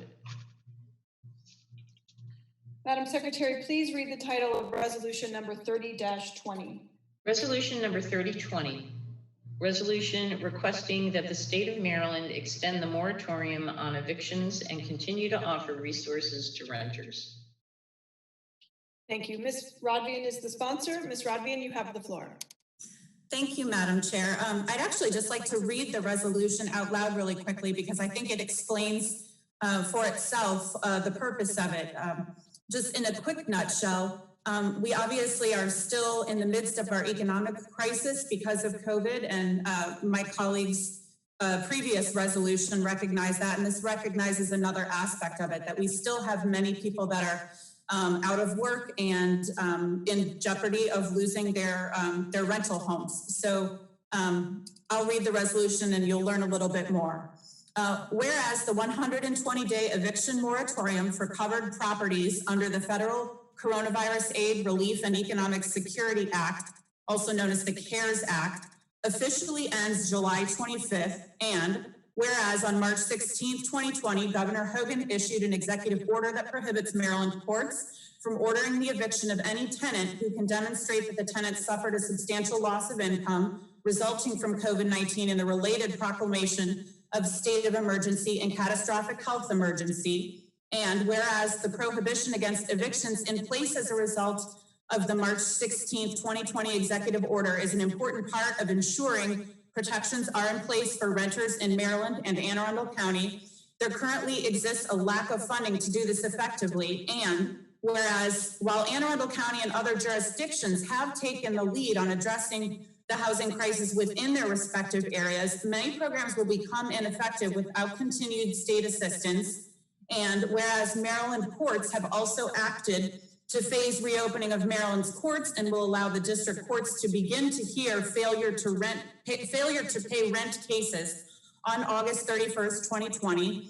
And whereas renters in Anne Arundel County are an important part of our communities and workforce, and whereas in 2018, the Community Foundation of Anne Arundel County's Poverty Amidst Plenty report found that renters accounted for 26.4%, or 52,948 of the 203,336 households in Anne Arundel County. And whereas the 2018 report further found that of the renters in the county, an astounding 45% are overburdened, meaning they pay more than 30% of their gross income for rent. And whereas Arundel Community Development Service Eviction Prevention Program has received approximately 1,161 calls for assistance, has helped 1,128 households, and processed 292 payments. And whereas the biggest challenge facing the eviction prevention program today is making sure tenants have a solid plan for paying future rent due after all back rent has been paid, and whereas appropriate protections that involve prohibitions and funding are vital to preventing unfair and undue evictions in Maryland and keeping the families of Anne Arundel County safe, now, therefore, it is resolved by the County Council of Anne Arundel County, Maryland, that it hereby requests the state of Maryland to take steps to ensure that all residents are protected from evictions during the COVID-19 related proclamation of a state of emergency and catastrophic health emergency. And be it further resolved that a copy of this resolution be sent to Governor Larry Hogan, Delegate Kumar Barv, Chairman of the Environment and Transportation Committee, Delegate Dana Stein, Vice Chairman of the Environment and Transportation Committee, and County Executive Stuart Pittman.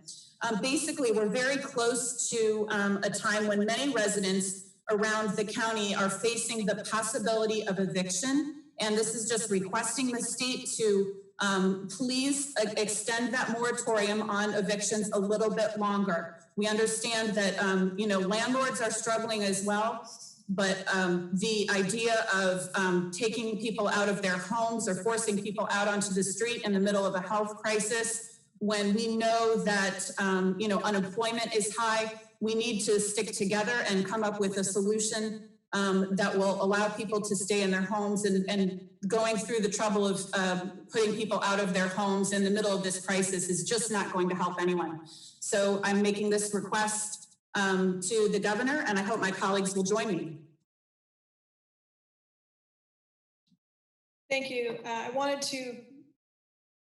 Mr. Volke, I wanted to see if the administration wanted to weigh in on this resolution. I know maybe they do. Thank you, Madam Chair. Pete Barron with the administration. We did a little bit of scrambling. Hopefully Ms. Kathy Koch will be able to be brought onto the screen from ACDS. I think, first I want to say the administration is supportive. We have contacted the governor and asked to extend the moratorium until the pandemic passes. Folks who are renters are often the most vulnerable in economic situations that we are currently in. So I want to say that this administration is working hard to make sure we are building a safety net.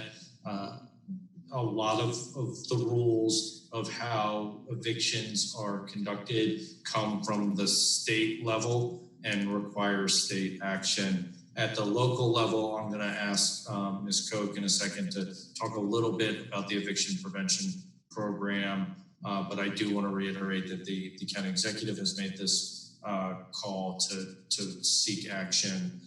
We also are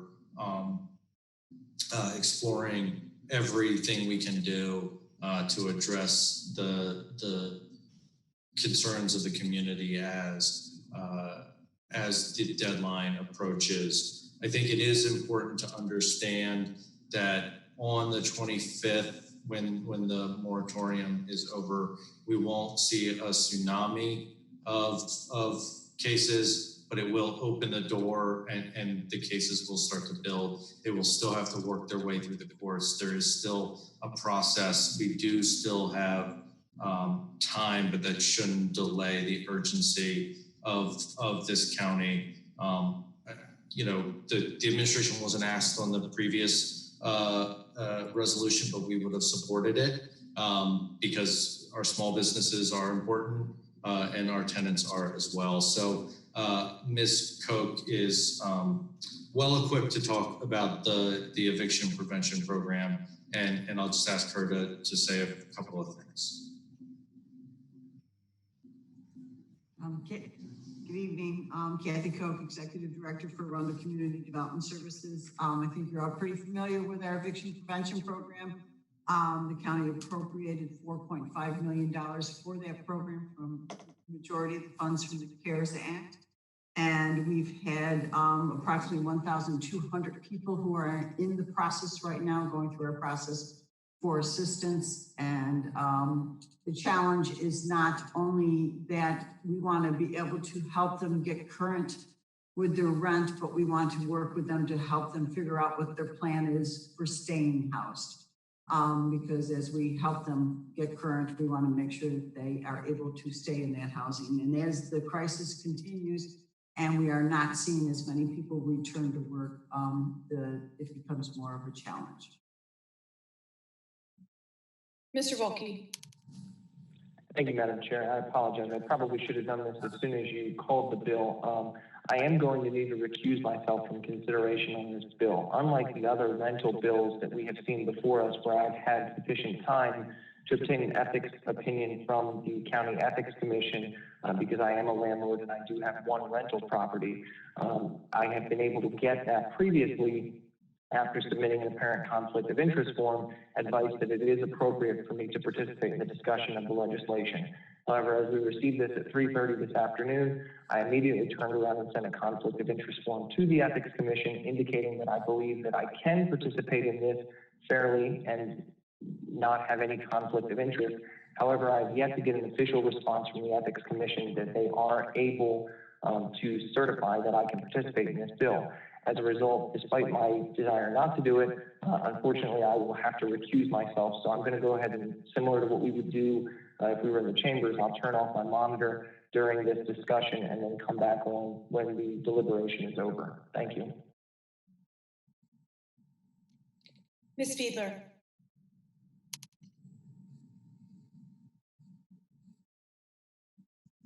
Thank you. Sorry, having technical difficulties tonight.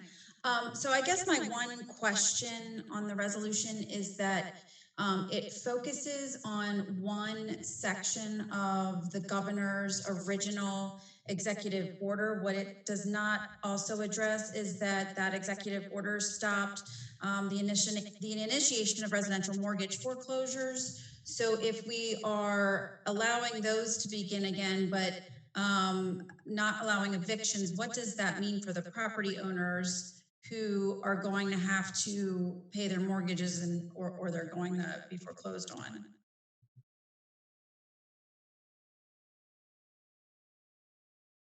Ms. Rodriguez. I'm sorry, is this a question for me? I feel like maybe I need to turn over to our attorney, or possibly Ms. Koch might be able to answer this. This is Allison Pickard, Chair, District 2.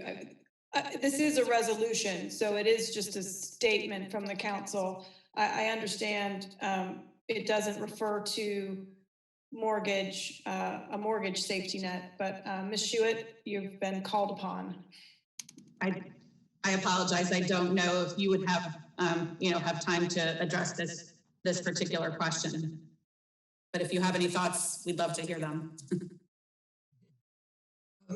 My only thought is that asking the governor to extend other portions of his emergency order is not a requirement from a legal perspective, but the policy of whether or not it should or should not be included is really one for the council.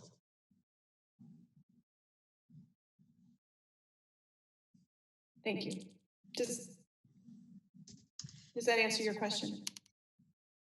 Councilwoman Fiedler, District 5. Yes, it does answer my question to some degree.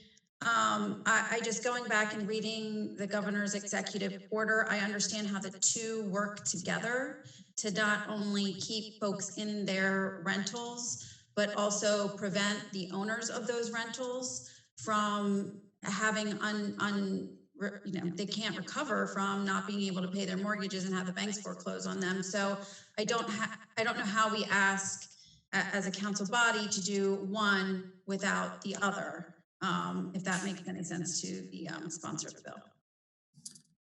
My response would be this deadline is imminent. This date on the end of the moratorium is July 25th.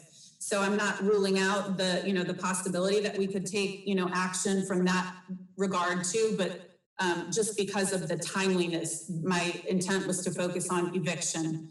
I know that foreclosure can be a very lengthy process, and obviously, there's just because, renters are suffering doesn't mean that landlords who own properties are not also suffering. But the idea is we should be doing everything we can to keep people in their homes. And especially, once we get a few months down the road, we'll be in winter months. We don't need a homeless crisis in the middle of the winter.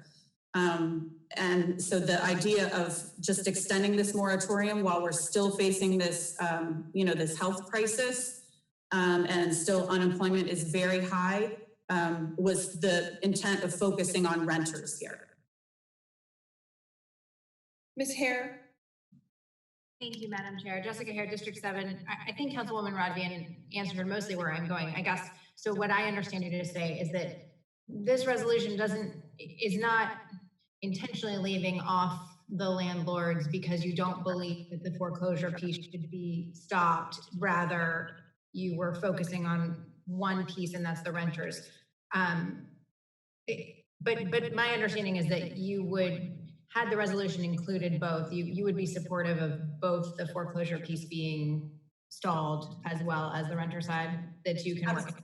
Absolutely. It was really merely focused on the renters because of the imminent July 25th end of the moratorium that would start the process for, failure to pay rent cases that could end up having, people evicted from their homes within a few months.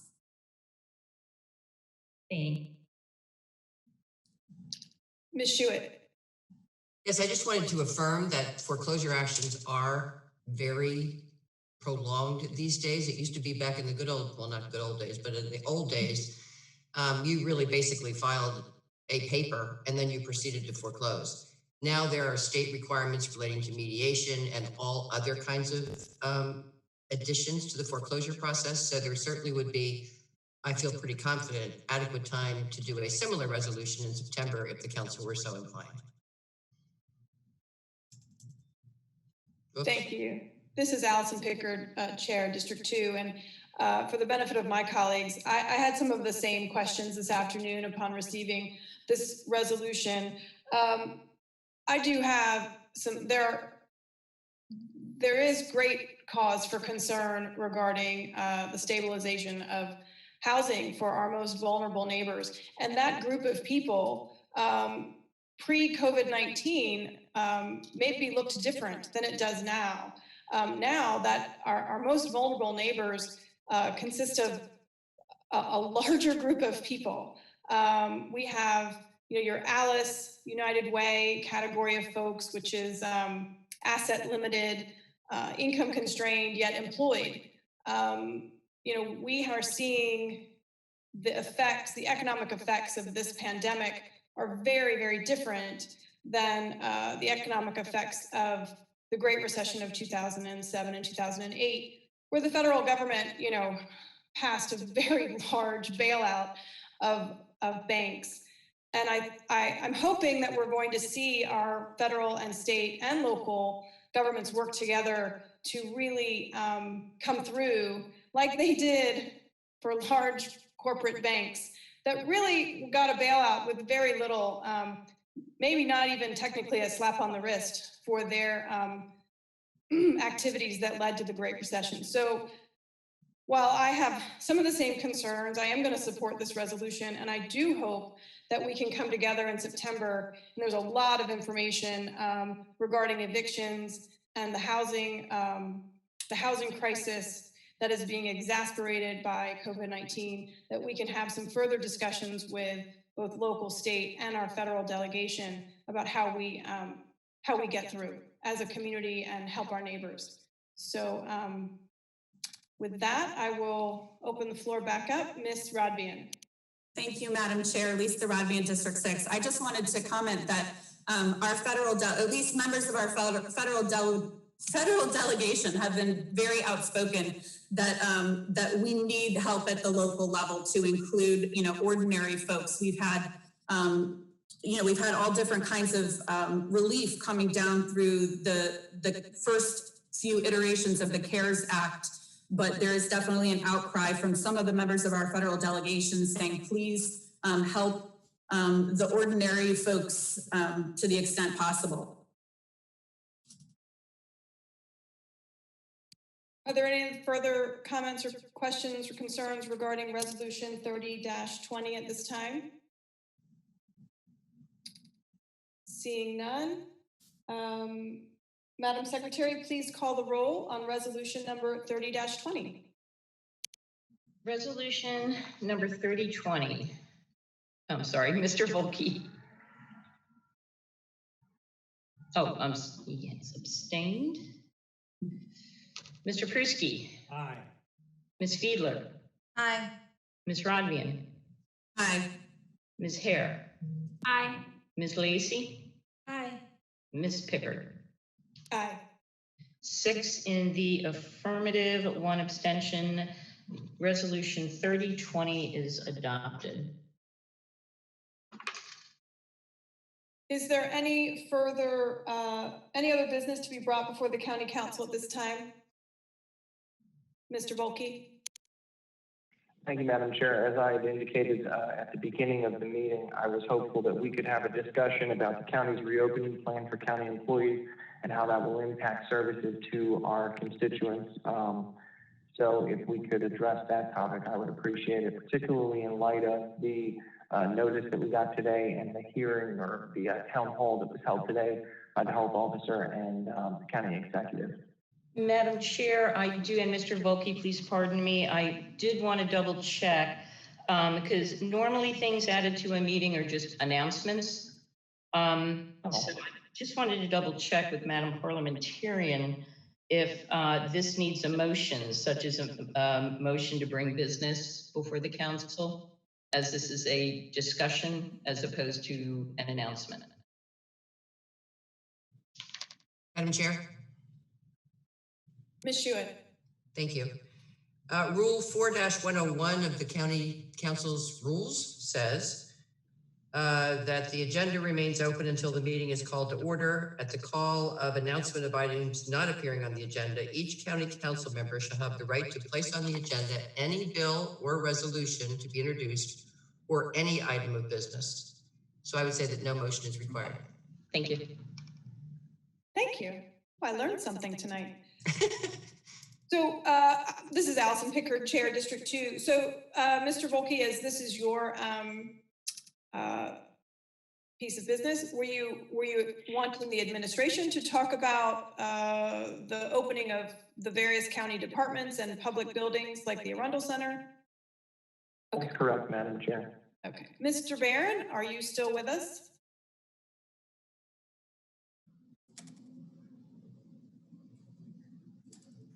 There we go. Yes, I am, Madam Chair. You have the floor with anybody else you can find to help you out. Thank you. As I out of turn mentioned earlier, I'm happy to do my best to provide as much information as we can on this. I'm going to ask Ms. Romans from Central Services, who I think was kind enough to stick around to come back up to the virtual table. With a little more notice, Councilman, we could have prepared a full report for you. Just as you referenced, the county executive called the town hall this evening. I was not able to watch the entire thing, as I'm sure many of you had business that you needed to prepare for this evening's council meeting.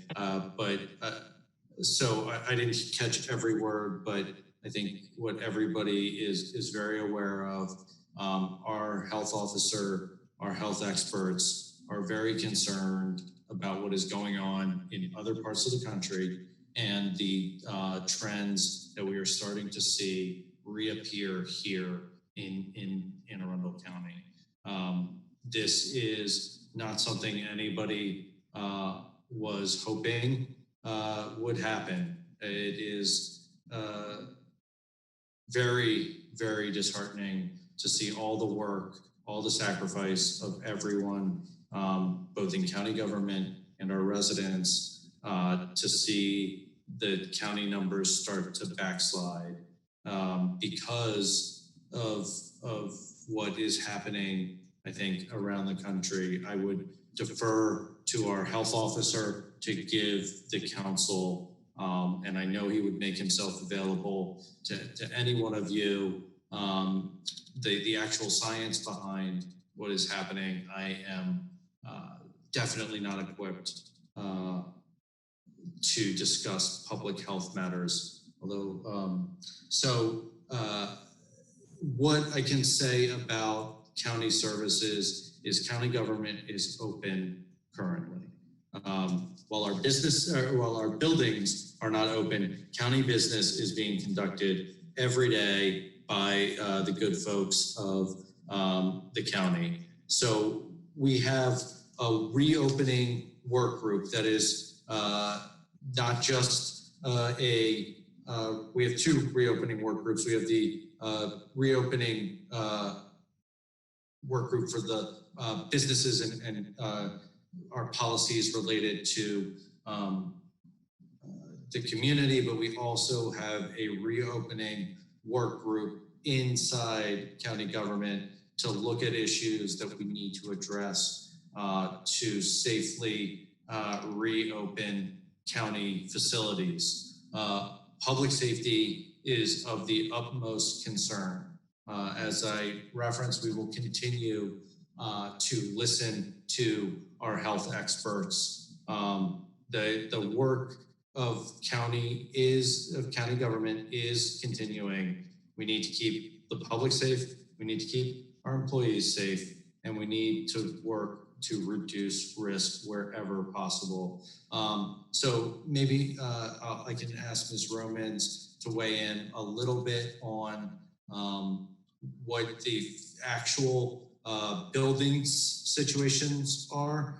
But while the buildings themselves are generally closed to public access, county government still works. We still have county employees answering emails every day. So I will ask Ms. Romans to say a couple of words, and then we're happy to answer any further questions. Ms. Romans. Thank you. Good evening, Christine Romans, Director of Central Services. Mr. Barron is correct. County business continues. The buildings are in fact closed to the public. However, since the day that decision was made, the buildings have remained open for county employees to continue to come in, collect work, and conduct business. Obviously, in the early days, there were some technological issues, and I know that the Department of Information Technology worked very hard to make sure that business could continue from home. Since that time, the reopening work group has met and considered lots of different issues about how can we make sure that staff can come back to the buildings in larger numbers, work safely, as well as potentially looking forward to when we can have the public come in and interact with staff. Very difficult decision because, as you might imagine, wearing a mask, washing our hands, staying 6 feet apart, those are the simple guidelines, yet we're all having a little bit of trouble following all of them consistently. So I will say that even though the buildings have been closed to the public, staff have been coming in and teleworking when they were able. They have been working staggered shifts, each of the department heads down to individual managers and supervisors. have been working with the staff to determine which people will come in the morning or the afternoon or one day a week or for 2 hours so that work can continue. Mail can continue to move around. Documents are still being routed for signature. The business of county government still continues. The county buildings have continued to be closed. What we know from the CDC, to be cleaned. What we know from the CDC and the Department of Health is that the virus is weak when cleaned properly. So we just make sure that we're cleaning regularly. We are touching all of those high touch surface areas commonly touched, like elevator buttons and door handles and railings, cleaning them regularly with a CDC and EPA approved chemical. The more people you have in a space, the harder it gets to frequently enough clean all of those things. And we still have the issue of commonly touched areas within individual workspaces. So the custodians can clean restrooms and kitchenettes a couple of times, maybe once a day, twice a day, 3 times a day, but they can't consistently get to every copy machine and some of the other things that are more commonly touched. We have been ramping up our efforts to make sure that the custodial staff, both contract and county staff, have all the tools that they need to continue to clean.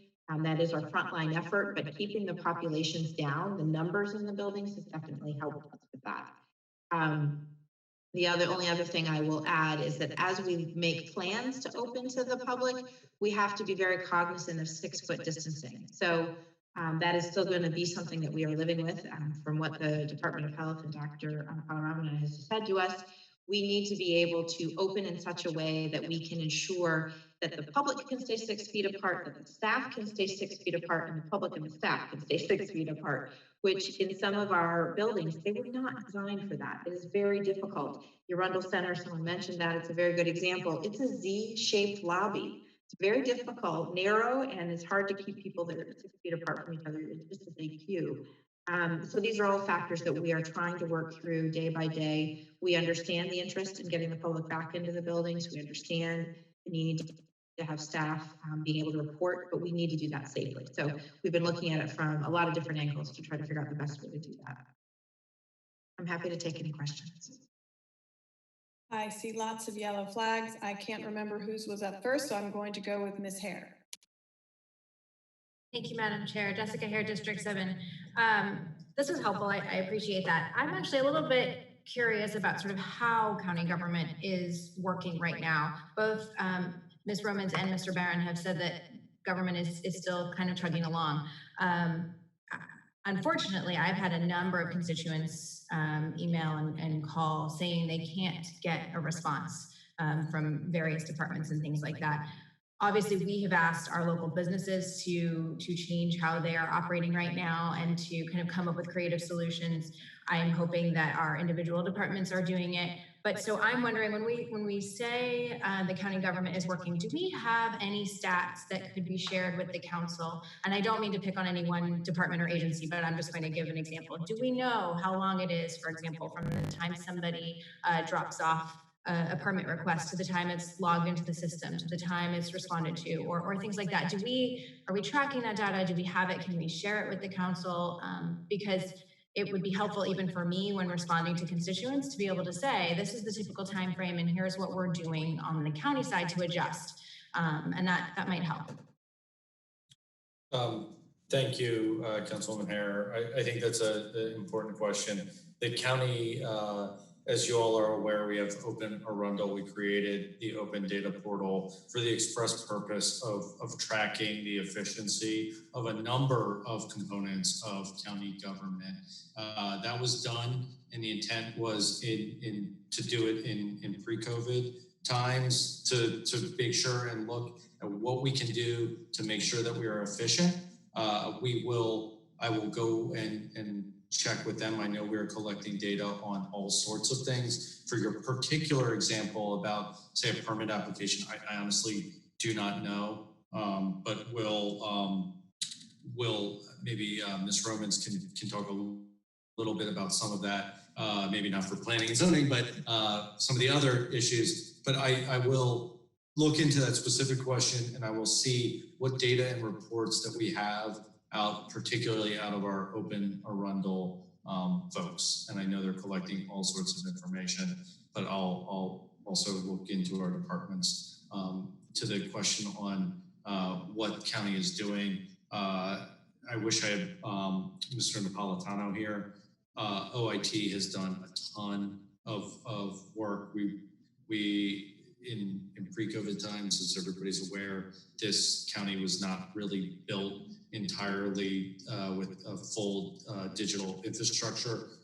They have done a tremendous amount of work in IT to get people the physical equipment they need, as well as make sure our systems are capable of the more digital era we are in now. So I asked Ms. Romans to chime in and tell me if I said anything wrong. Ms. Romans. Thank you. Again, Christine Romans, Central Services Officer. Mr. Barron did not say anything wrong. Let's start with that. I can speak anecdotally. I don't have specific data for you. I understand how that would be helpful, but I can speak from a facilities perspective, some of the things that we've done to support those agencies so they can continue to serve the public. One example is that we put some lock boxes in place in front of buildings so that deed runners could drop off deeds so that the staff could come and collect those and get that paperwork processed. The clerk's office, finance clerk, they've been open so that limited hours, but again, they could collect things, payments could be processed, work could continue. In the development area, the permit area, again, we have a large lockbox out in front of building 2664 River Road so that people can drop off their packages. Staff are there every day, emptying out that box several times a day, getting that paperwork logged in, registered, and moved to wherever it needs to go so that the staff that are working at home or working remotely or working only a couple of days a week, when they come into the office, it's a triage system. They've got what they need to do. And in my experience with my staff, I found we've actually gotten a little bit more efficient because there's a get in, get it done, you want to get everything you can get done as quickly as you can while you are in the office, or you collect what you need to go back home. So we've been able to help with some of those lock boxes, mailboxes, things like that. And I also think that in our experience, at least in some of the stuff that I've worked with, we're all ordering things online and we're all getting messages that say this will be delayed more than usual because of, and I think the public that we've interacted with understand that. They understand that there will be a couple of more days or delay in getting a response because staff aren't all sitting the same place for 40 hours a week. They are working in different locations and need to travel in order to maybe collect some documents or something. But I think it does depend on which agency and which office. Another good example is the health department hasn't missed a step. So they certainly have continued to go at full speed since the beginning of this. So hopefully that helps answer the question. Ms. Fiedler. Thank you, Madam Chair. Amanda Fiedler, District 5. Ms. Romans, as we are about to go into our August recess, is there any update on council at some point getting back to chambers, not necessarily with a full public present? I certainly understand the challenge of that lobby area, but I had heard some discussions about the purchases of plexiglass to go between seats and changing kind of the order. Is there any kind of update on where you see the council chambers being when we return in September? This is Allison Pickard, Chair, District 2. I'd like to chime in on that because we've certainly been working with Ms. Romans, and I'll let her speak to some of the specifics of the Arundel Center.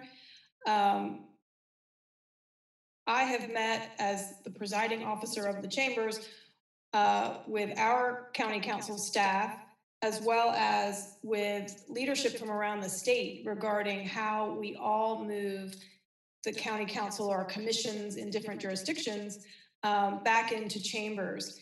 And we have a couple issues with if we're in the chambers and we can social distance, but we can't have the public in the chambers, or we can only have 12 or 15 people in those chamber seats due to social distancing. Is it worth opening the chambers? Like, we're not making the chambers accessible to the public. So there's all kinds of issues being addressed. We also have, if we're going to have public testimony where people line up and be entered into the building one at a time so they can social distance and they can come up to the podium, if they're not actually in the chambers to hear the debate is that full accessibility to the public. So we have a lot of challenges. If you happen to pop into the office, which you're there now, and walk into the chambers, you're going to see all kinds of blue tape. And I will let Ms. Romans discuss some of the work that's been done regarding how to distance everybody, even getting the 7 of us on the dais and moving Madam Auditor and legal counsel off the dais because we can't distance enough from each other. So there's a lot of challenges, including the Office of Technology has been working with our staff as well regarding interim steps, like does the chambers become its own Zoom room, and we bring people into public testimony from a remote location. There's all kinds of things being discussed. I would say it's time for us to really form a work group from both council, staff, and administration to figure all this out, because it is complicated. But ultimately, I will say I feel this council and the staff, with the support of especially OIT, have done a phenomenal job conducting our business since we went virtual. And I applaud everyone here who's had frustrations with technology.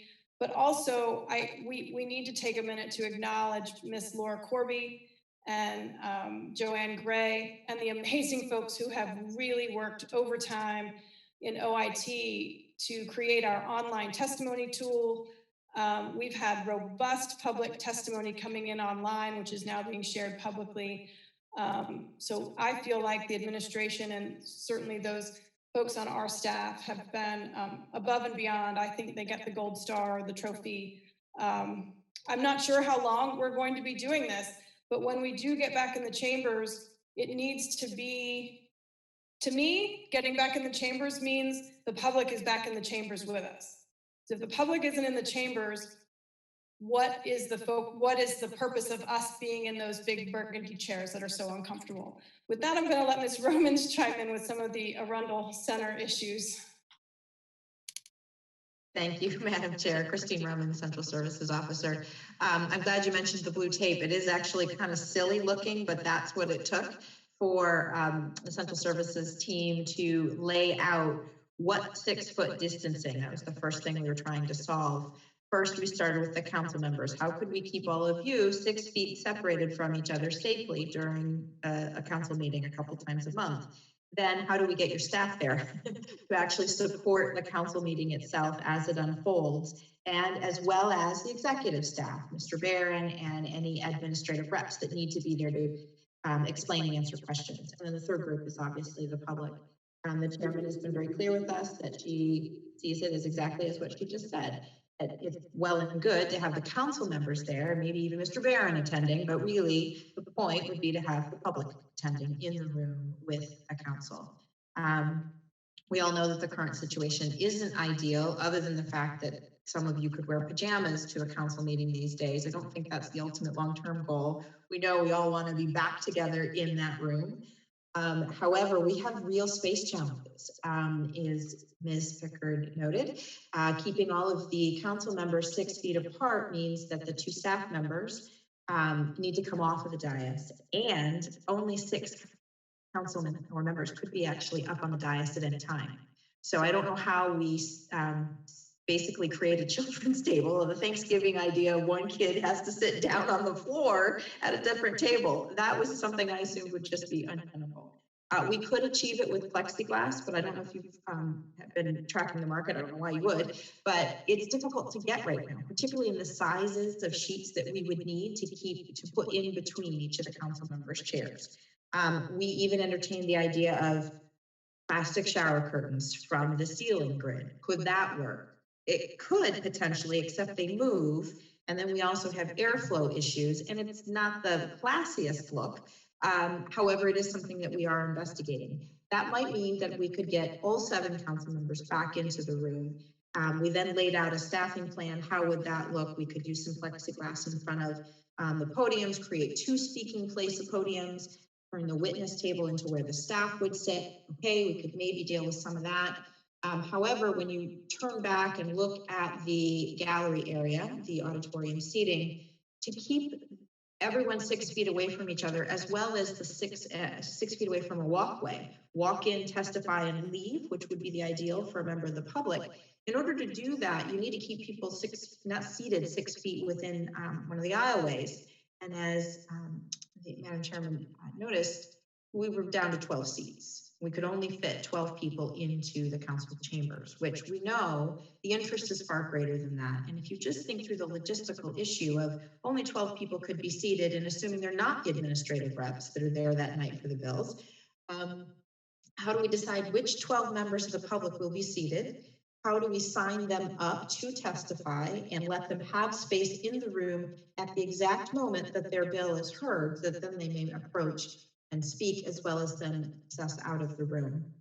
These are big challenges, and we have been wrestling with them for several weeks now, months, and the blue tape is just a sort of a visual way of seeing what it is we've been trying to figure out so that we can get the public back together with all of you in the room. And we haven't solved it yet, I'll be perfectly honest. We're continuing to talk, we're working with Ms. Bray and obviously IT. We're looking at other locations. We're trying to figure this out. I promise you, this is not something that we are cavalier about. It is serious that we do understand the need to have a council conducting business in the chambers with the public, but there's some very real challenges that we just haven't been able to crack yet. Mr. Volkey.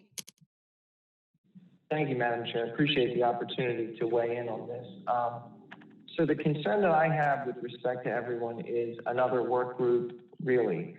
At this point, we've got 2 work groups that are ongoing that have been mentioned. One is the business reopening work group, and one is the how to reopen the county work group. And the idea that now we're going to come up with another work group, and we're going to use that work group as a way to figure out how to get back in the council chambers, it just, to me, does not seem like a solution. I had a constituent recently where I told him about a work group that the county was putting together, and he sort of laughed at me, and I said, what? And, you know, I'm thinking that was a good answer to him, telling me about the work group. And he said, you know what work group means to me? And I said, no, tell me. And he said, it means a bunch of people sitting around talking and getting nothing done. And unfortunately, I'm afraid that's where we are winding up with this, because here we are 4 months into this pandemic, and we've yet to find a way to get back to the council chambers. I've been asking about this for months. I don't want to cast aspersions on anyone in particular, because I know that people are working incredibly hard. As the chairwoman said, our staff has done a tremendous job in attempting to figure out around the technological limitations that we had in place, how we could conduct these meetings. I give them tons of kudos. They deserve all the applause in the world. But the reality is that our constituents are getting back to work. The people who pay our salaries are getting back to work. They are going places. They are doing things. And I recognize that the county executive and the county health officer have concerns about what that means as we get back to work and how that impacts things and what surges we're looking at. But the reality is that a lot of the people that we represent have been going back to work for a long time. And we, in this capacity, are able to sit back very comfortably in this atmosphere and not have to engage in sort of going to a place and hearing from the public. I've heard from many constituents who do not feel that this in any way, shape, or form is an effective forum for them to voice their support or opposition to pending legislation as we continue to move forward in this COVID world. They feel like they've been shut out of the process, and they feel like despite the efforts that have been made by the council staff, that these efforts are still insufficient to actually allow them the appropriate voice in legislation that will impact them directly. So with respect, we need to be doing more. I was in the council chamber last week when I had an opportunity to see all of the blue tape everywhere, because I've typically been going to the council for our meetings and sitting there in my office because we're not allowed to go into the council chambers and conducting the meeting from my office. I know that some of my colleagues are there tonight. With that said, the issue is, I think that the way that the math was done in terms of how closely people can be together is the same kind of math that was used by the county health department when they put out their 150 square foot edict that indicated how many folks were allowed to be indoors in a place. You know, it's pretty basic. I was no math wizard, but the idea of pi r squared is really the area that we need in terms of having space around people. And the 3 foot radius is really what we needed to be looking at, because if I have 3 foot from me to the end of my bubble, and then you have 3 foot from you to the end of your bubble, we've now created 6 feet between us. But instead, the folks at the county apparently decided to use a radius of 6, which is, I believe, how they got to this 150 square foot number. You can go do the math pretty quickly, and pi r squared using a radius of 3 does not net you anywhere near 150 square feet as a requirement for how much space you need between people. So I was baffled by that math to begin with, as I know other people were. And again, I'm no math wizard, but that was a concern that I had about who was making these decisions. But now as we move forward, and I'm hearing this idea of we're going to have more work groups, I just have to step back and ask the question, what is the result going to be? Because the result needs to be that we get back to meeting and that we find a way, whatever that way may be, to allow the public to come into our chambers and to offer testimony. I floated the idea of using some of the nearly $65 million in COVID funds that we still have, because I'm looking at the Open Arundel site as we speak. We got $101 million in CARES funding, and we appear to have expenditures of about $35 million. So again, not a great math wizard here, but I think that puts us at about 65 or 66 million that's left. My thought process would be, why don't we get a tent, put it up across the street in the newly named People's Park there in Annapolis. Use a system where you have someone outside checking people in with a tablet. You're bringing folks in 1 at a time or 2 at a time into the council chambers to testify, and then when they're done, they're able to be escorted back out. I'm not saying this is the end-all be-all or the best idea ever, but this was something that literally came to me standing in the council chambers, looking at our arrangement and thinking about this. I'm not sure how, given the very intelligent people, and I mean that sincerely, that we have in county government, that we have not in 4 months been able to come up with any way that we can get some sort of an in-person meeting back on track. I think it's a disservice to our constituents. I think it's a disservice to the legitimacy of the legislation that we're passing. I know that I've heard that from my constituents, maybe others have not, but that's a concern that I have. So that's my thought process on this and where I come at it, and I would be curious if the administration has any response as to how we can move this forward, as opposed to talking about more work groups and more ideas for how we can brainstorm more ideas. I think what we need is to come up with some solution that actually start getting us to a place where we're adjusting to this new normal, as opposed to pretending like somewhere down the road, something's going to come in to save all of us. This appears to be the new normal that we need to adjust to. So let's start adjusting. Thank you, Mr. Volke. As Allison Pickard, Chair, District 2, I'm going to try not to reveal how incredibly angry I am at this moment. You and I sat in the chambers on Tuesday, just this past Tuesday, and you said, oh, I've got all kinds of ideas. I can find these solutions. I'll send you an email. I'm still waiting for that email. I appreciate what you said about work groups, but this is something none of us on this screen right now have ever dealt with. The chambers are the responsibility of the council. So yes, we reside in the Arundel Center, which is a county building, but the council presides over these chambers. If you don't want to be a part of a work group where we can come together and brainstorm, fine. But this is not going to be easy. And I'm happy to talk with any of my colleagues regarding how you think we can do this and be ADA compliant, allow for our participants, our citizens to actually hear the debate going on so that they can actually say something coherent to a bill. We have lots of things to discuss, but I raise my children. If you've got a problem, you better come to me with the solution as well. So listen, we as 7 council members and the staff, I'm happy to work with anybody, but this is the first time, and we're doing it publicly, that we're talking about this, because not a single person has actually brought any solutions other than saying, I want to get back in the chambers. Listen, I want to get back in the chambers. I want my kids back in school, but I also want to be safe. So let's sort it out. Let's do it. But our numbers in this county and this state are not going in the right direction. And I will guarantee you, I'm going to do everything to make sure that the council chambers are not ground zero for a contact tracing episode. So let's, you don't want to be a part of a work group? That's fine. Not a problem. But I want to get back in the chambers too. when we can have the public there safely. You don't like that it's the math that was done and we say that we can be the 10 of us and 12. Maybe it's 15, maybe it's 20. We do some different math. That's still not full access for the public. Ms. Fiedler, you have the floor.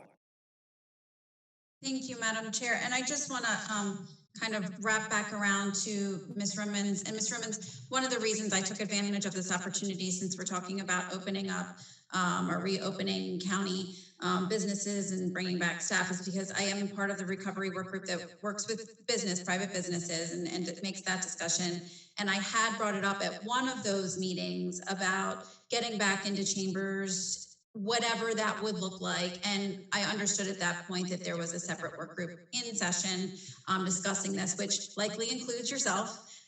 So I appreciate you taking the time to run through the complexities of what you're navigating. I think it's helpful to my constituents who I know are listening by phone and some who have had trouble with technology. But I do want to also applaud our staff and OIT who has tackled challenges live and both in preparation. And again, just want to thank you for sharing what you're looking at, because I think that that's helpful for the folks at home. Thank you. Mr. Volkey. Thank you, Madam Chair. I had another question. So turning back to the figures that were being referenced, I guess, by the health officer and the county executive in the Capital Gazette article that covered their meeting earlier today, the community meeting, which, as you know, that we did not get a chance to watch all of because we did have to get ready for tonight's meeting. So the timing was unfortunate. And it also was tough because we only learned about it this afternoon. But with that said, what they noted in that meeting, I think the county executive said, quote, if the behavior continues the way it has been during the month of July, we are likely to see a surge that is going to eventually get us to the point where our hospitals are overwhelmed. We are losing time. So I'm looking at the COVID-19 coronavirus dashboard that the county puts up, again, showing the rates of hospitalization. And I note that when we were sort of at the height of this in April, we were looking at 172 occupied hospital beds in the county, and that was putting us at around on the April 21st mark. That was not actually the peak of the ICU beds. The peak of the ICU beds came on May the 13th when there were 49 occupied. We are currently, as of the 18th of July, which looks to be the latest day on which the data is available, at 9 occupied ICU beds. We are also looking at 46 total occupied beds as of July the 18th. So I guess my question would be, do we have any more recent information from the hospitals demonstrating how we are getting close to a surge, or how we're getting anywhere near the occupancy both of beds and ICU capacity that we were seeing in mid-April to mid-May? Do we have any of that information? And what is it that the county executive is looking at to indicate that we are now coming upon another surge akin to what we saw a few months ago? Madam. Mr. Barron. Thank you. Pete Barron with the administration. Councilman Volkey, I would defer all of those questions to our health officer. Nobody on the screen right now is a health expert. Many of the issues that this country now faces is because we have failed to listen to health experts. So I would defer, and I know our health officer would gladly speak in any forum to answer those questions and any other ones, because this is not easy, and the science here matters. So how they are looking at those, getting to those projections, I am not qualified to explain. Ms. Lacy. Thank you, Madam Chair. Sarah Lacy, District 1. I did actually have the ability to monitor the town hall from 5:30 until about 6:10. I think it was about 40 minutes long. And I watched as Dr. Kalyanaraman gave his, not just presentation, it was more of a dialogue, but he did have some slides that he put up on the screen. And the primary concern, what I took away from it, not being a health expert, but his concern, as he explained it, is that our transmission rate, our community transmission rate, is accelerating. So, think about that as just, a straight line going up. Acceleration is when the curve turns more vertical. That's what we saw back in March and through the beginning of April. That's what they're looking at, because until that acceleration reverses, we can't possibly get back down to the numbers that we need to see. That means that we've got containment, that we've actually managed to slow the spread. And the numbers that Dr. Kalyana gave were alarming. And I'm sure that if you take the metric that they're using, which is the community transmission rate, number of people over time infected per infected person, and you multiply that out across what they know to be the capacities of our health facilities, they're arriving at numbers that have concerned them. And there's zero chance that they called that emergency town hall on a non-emergency premise. So I would just encourage everyone to go find the video on Facebook, watch it for yourself. Hopefully, Dr. Kalyana, perhaps Pete, you could ask him to send the council the slides that were used in the town hall.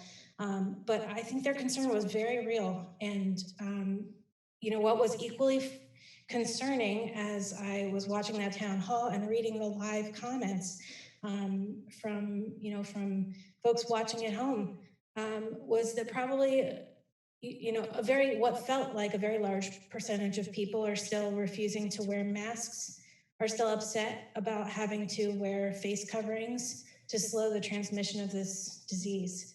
And I think it's a perfectly good time to remind everyone that the so-called Spanish flu, the pandemic from 1917 to 1918, during that time, people wore face coverings, homemade cloth masks, to slow the transmission of the disease. Now, 100 years later, we have vaccines for that strain of flu, H1N1, but they didn't have those vaccines then. Nowhere near that time. Decades passed, right? That virus killed millions of people.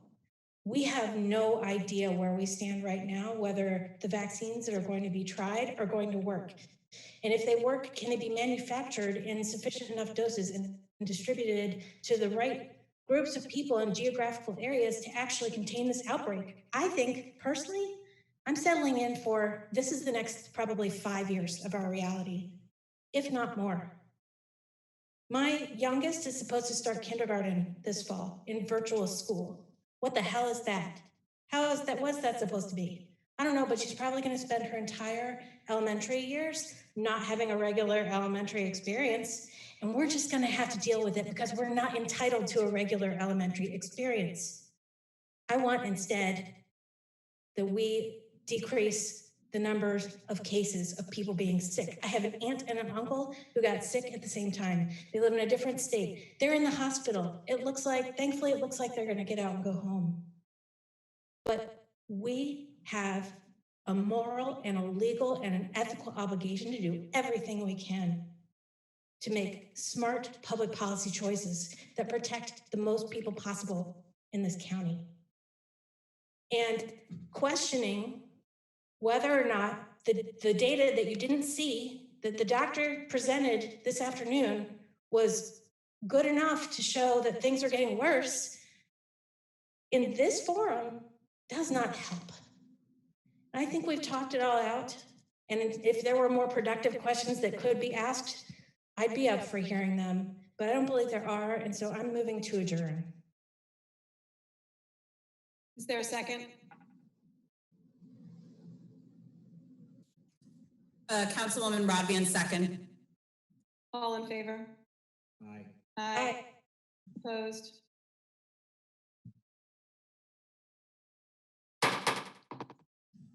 The County Council is adjourned until September 8th, 2020. I wish everyone a restful and healthy and safe summer. And I look forward to working with my colleagues on all issues related to what we've been discussing tonight. Be safe,